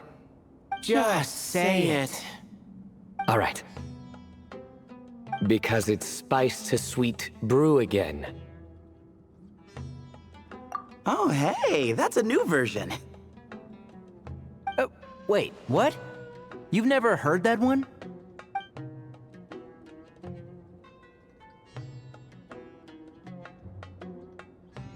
What are you looking for? A place to sit and read my book. Oh, great. What else is new? Well, looks like everyone made it through unscathed. let's take this chance to get some water, rest a bit, and discuss what we learned. Sound good? Yeah, let's debrief.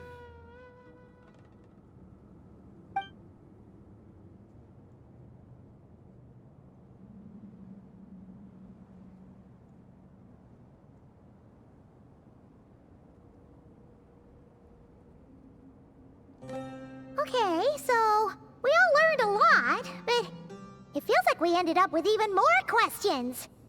Yeah, but one thing's for sure. This place is tied to the Ibis King in some way. Hey, Sino. You're the current representative of Hermanubis. Can you call him up for a sec? Of course. Just let me sense his presence.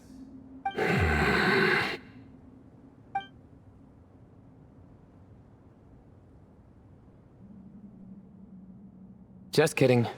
I can't sense him at all.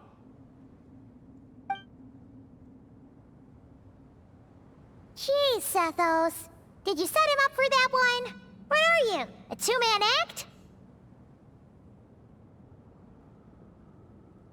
Sorry, Hermanubis isn't like the Ibis King. He can possess me, but I can't talk to him whenever I want. Oh, truly? Does that mean he's gone? Oh, I would have liked to reminisce about old times with him. Ah, the cat! It speaks! Of course it speaks. In fact, it is not an it at all.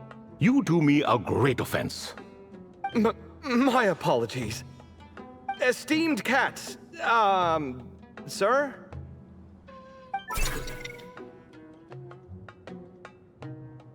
Oh, this little contraption is still here. Contraption? No, this is Marak. Which means you do his assistant a great offense. Huh? Well, I didn't mean... Well, I apologize. I wasn't referring to this Marak, but rather the thing that operates it. King Deshret was quite partial to it. I have forgotten what it was called. It must have had an official name, albeit in the old tongue. Even if I did remember, I would need to translate it into modern language. Ah, it's not important. Marak's a fine name. Even better than the original, if you ask me. Who thought of it? And the remodeling, quite well done indeed. This Marak looks much happier in its current form. Oh, and the components should have model numbers written on them. You can look them up if you're curious. This cat talks a lot. Quite the one-sided conversation. Is this what the Ibis King was like? He seems quite eloquent. I wonder if he plays cards. Ha! I knew Marak was a great name. Go me! Let's see, what page was I on again? Should have brought a bookmark. That all went over Paimon's head.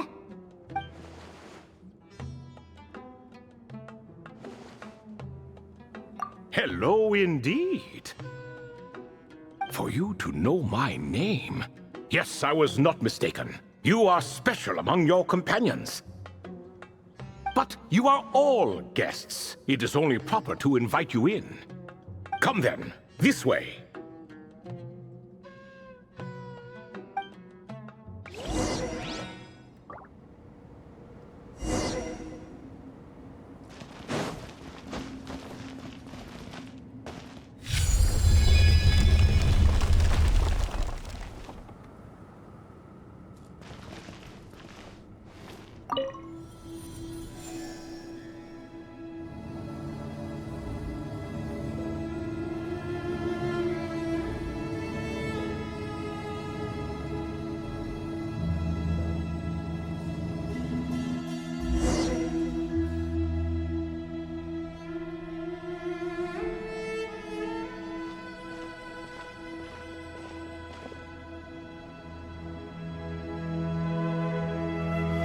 Welcome to my humble abode.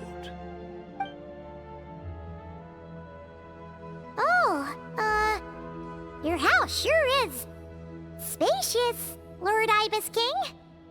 I fear it's not quite what it used to be. In fact, it has long ceased to be my home at all. It belongs to the descendants of the cats I once raised. Such adorable creatures, aren't they? Take the one I'm borrowing here, for instance.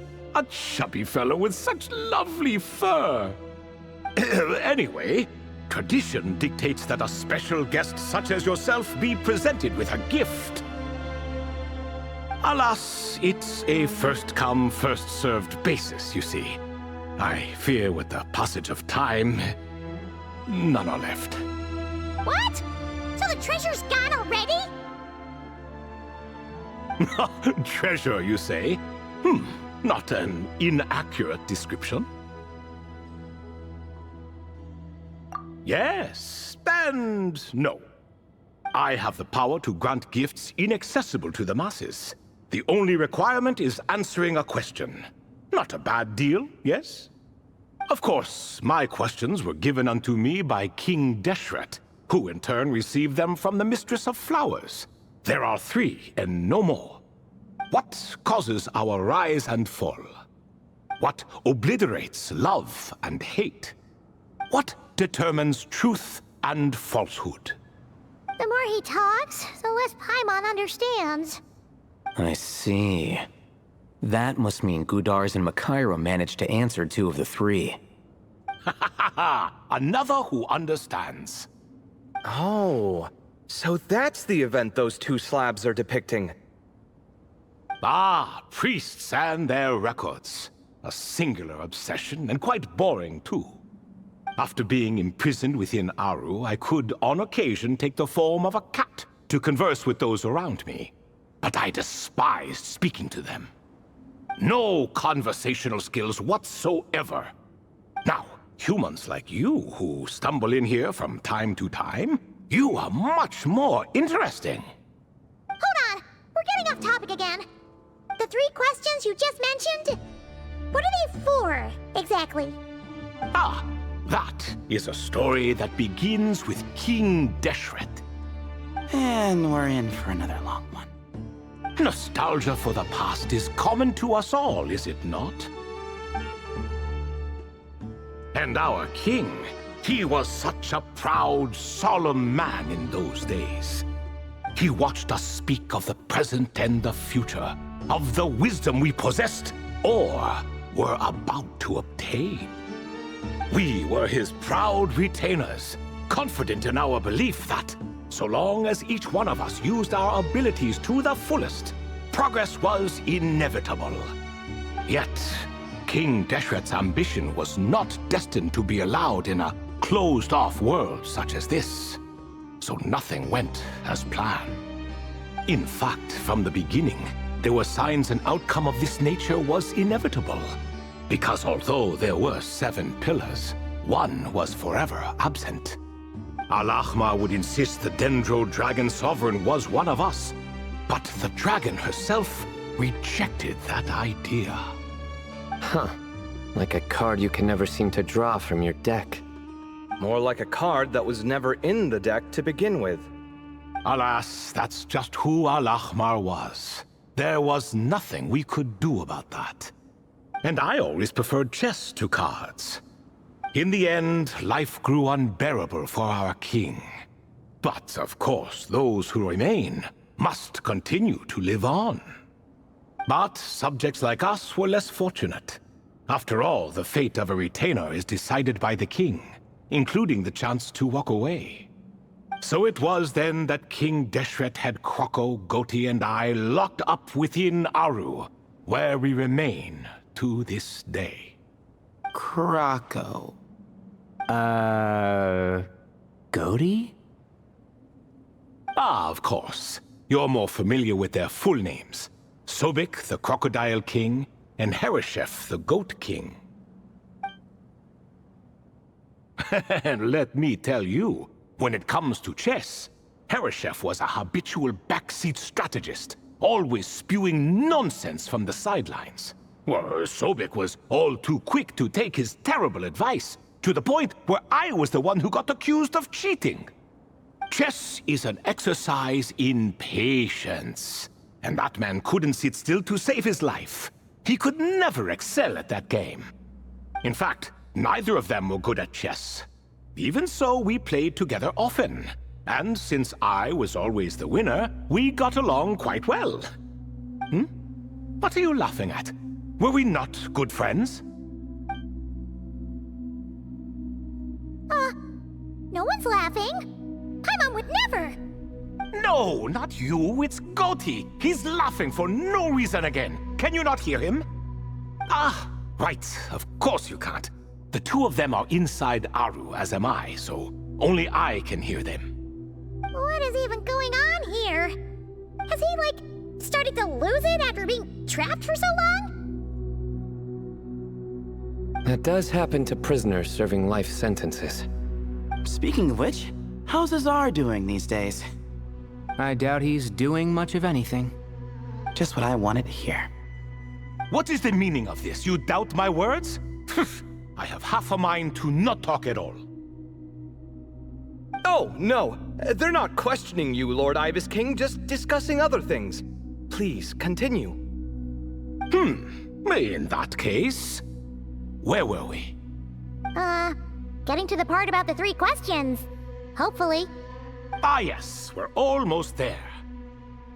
Before I entered Aru, King Deshret said I could be released from my eternal seal if I chose humans who could provide the correct answers to those 3 questions. The first person who caught my eye was Gudars. I asked him, what causes our rise and fall? He answered, conspiracy and betrayal, for it renders the righteous and wise unable to succeed, and thus nations fall. I found his answer quite interesting, so I bestowed upon him the power to deceive. The second human I chose was Makaira. I asked her, what obliterates love and hate? She said unto me, I have nothing left to lose. Vengeance alone can quench both love and hate. I found this to be another fascinating response, so I granted her the power to be loved. But both of them ended up... Now then, young one, riddle me this. Did their answers point to this fate, or was it the power I bestowed upon them that determined their end? I'm just an observer who doesn't understand their circumstances, so I can't answer. A clever reply. I do not wish to comment either. It is all in the past at this point. My only wish was for their answers to be acknowledged by King Deshret's rules, and bring me one step closer to freedom. As for the final person, her fate remains to be seen, so I will not reveal her name. I asked her, what determines truth and falsehood? And found her answer quite compelling, so I bestowed upon her a gift to match. As you can see, however, I have not been freed, so it's clear the answer she gave at that time was wrong. But alas, 3 people were chosen and 3 questions were asked. So now all I can do is wait. Wait until her wisdom is in line with the rules set forth by my king. Until she has found the true answer to that question. No wonder there was no 3rd stone slab then. Or perhaps you're just not ready to include her in the story. Though that might be a generous interpretation. Well, it's not merely because her story remains unfinished. As the remaining priests of this place left or passed on, there were none left to record the events that followed. Besides, stone slabs are few and far between in the Great Red Sands. In the sprawling desert, very few things or people even manage to leave a trace. But sometimes I can't help but wonder, if that young man from several centuries ago had been willing to answer my question, would I have left Aru by now? Wait, so there was someone else? Of course, it has been thousands of years after all. All sorts of people have stumbled upon this place, but I only chose the special ones. That young man had such a singular intelligence though his companion, by contrast, was rather average.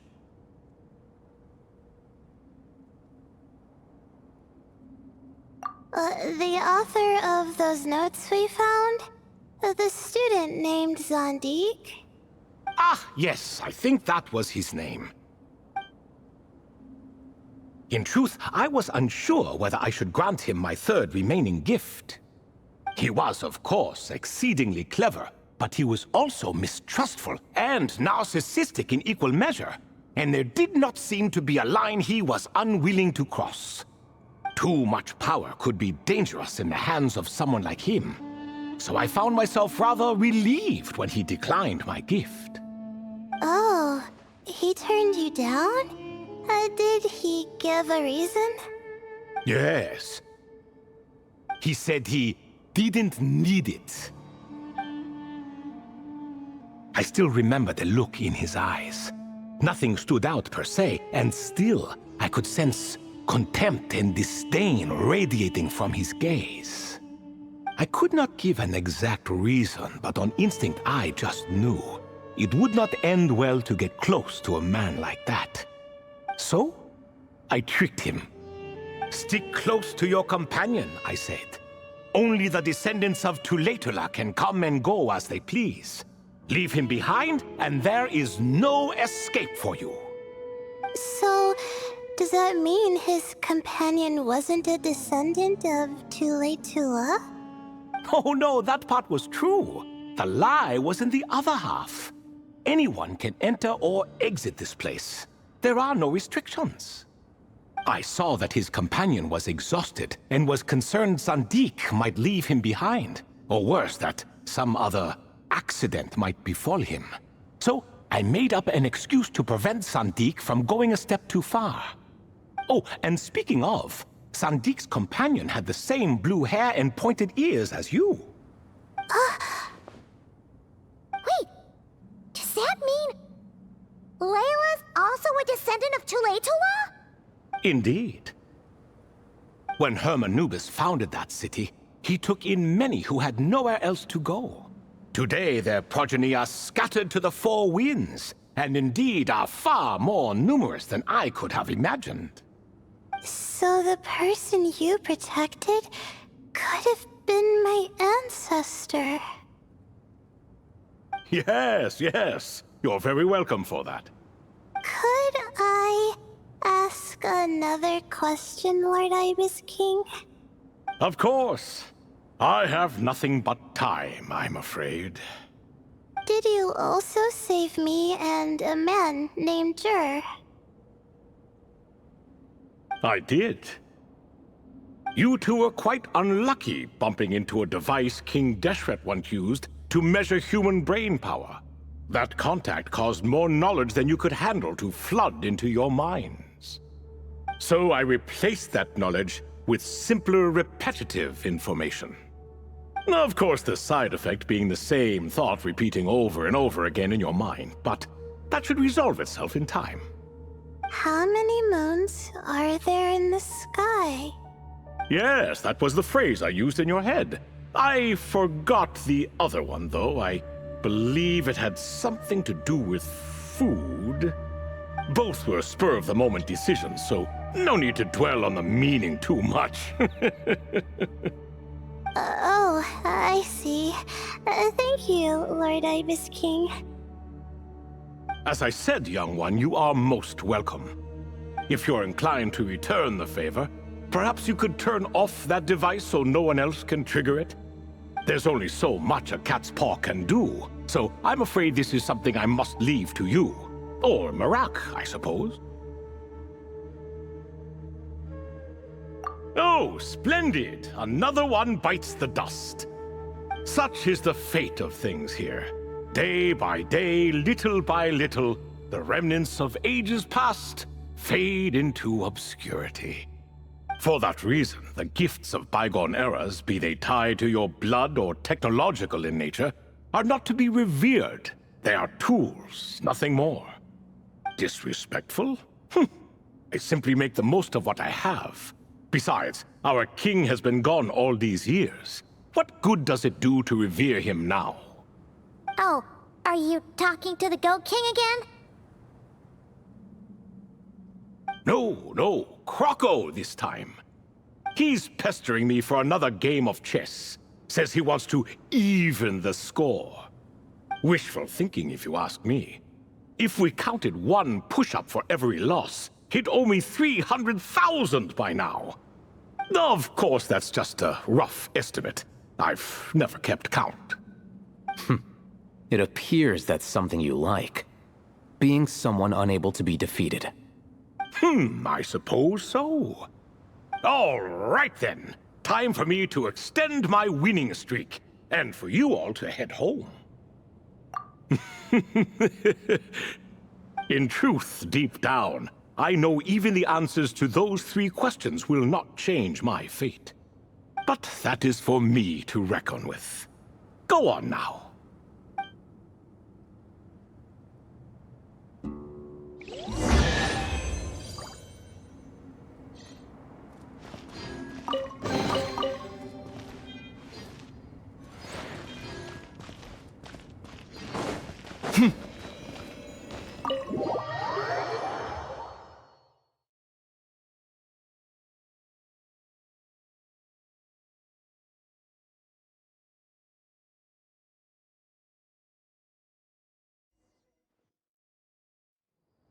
Excuse me. Do you even know what time it is? I've harvested 3 crops of tomatoes while you've been gone. You're exaggerating, Professor. I'm making a point. There's a difference. Sincerest apologies for keeping you waiting, Professor Cyrus. See, that's what I call manners. Now, are any of you hurt? Nope. It went way smoother than we expected, actually. I presume the investigation is complete then. Come, tell me all about it. Oh my, did you look out? If you've read the work from the Vahumana Dashan, you would know that the Ibis King is, well, let's call it a mixed record. Perhaps he softened up a bit in his old age, and that's why he chose to help you. Or perhaps he just didn't have a good enough reason not to help us. See? Marak agrees. How do you even know that's what Marak meant? That could have just been a happy noise. In any case, there's a lot to be happy about. We figured out what happened to Layla and Jur, and there were some unexpected takeaways too. Yeah, I never expected to learn about my ancestry. I've always thought of myself as just an ordinary student. I never would have even considered something like that could be true. Come to think of it, our ancestors might even have been friends at some point. Huh? You're right. Maybe I should take a trip back home to see if I can find any records about that. Oh, I was just throwing that out there. I wouldn't want you to go to the trouble. It's fine. My advisor gave me a break, and I still have a few days left, so... Oh, wait. My study topic. I haven't made any progress at all. No. I need to focus on that instead. Right. Couldn't you help her, Professor? Huh? No, I could never. Me, you say? I'm from the Spatamar Darshan, and I don't think that Nephis or Zahahadi researched the stars. All I have to offer are my homegrown tomatoes. Although I suppose it's not impossible. I can ask a few old friends to recommend some interesting topics. You really don't have to. It sounds like a lot of work. Hardly.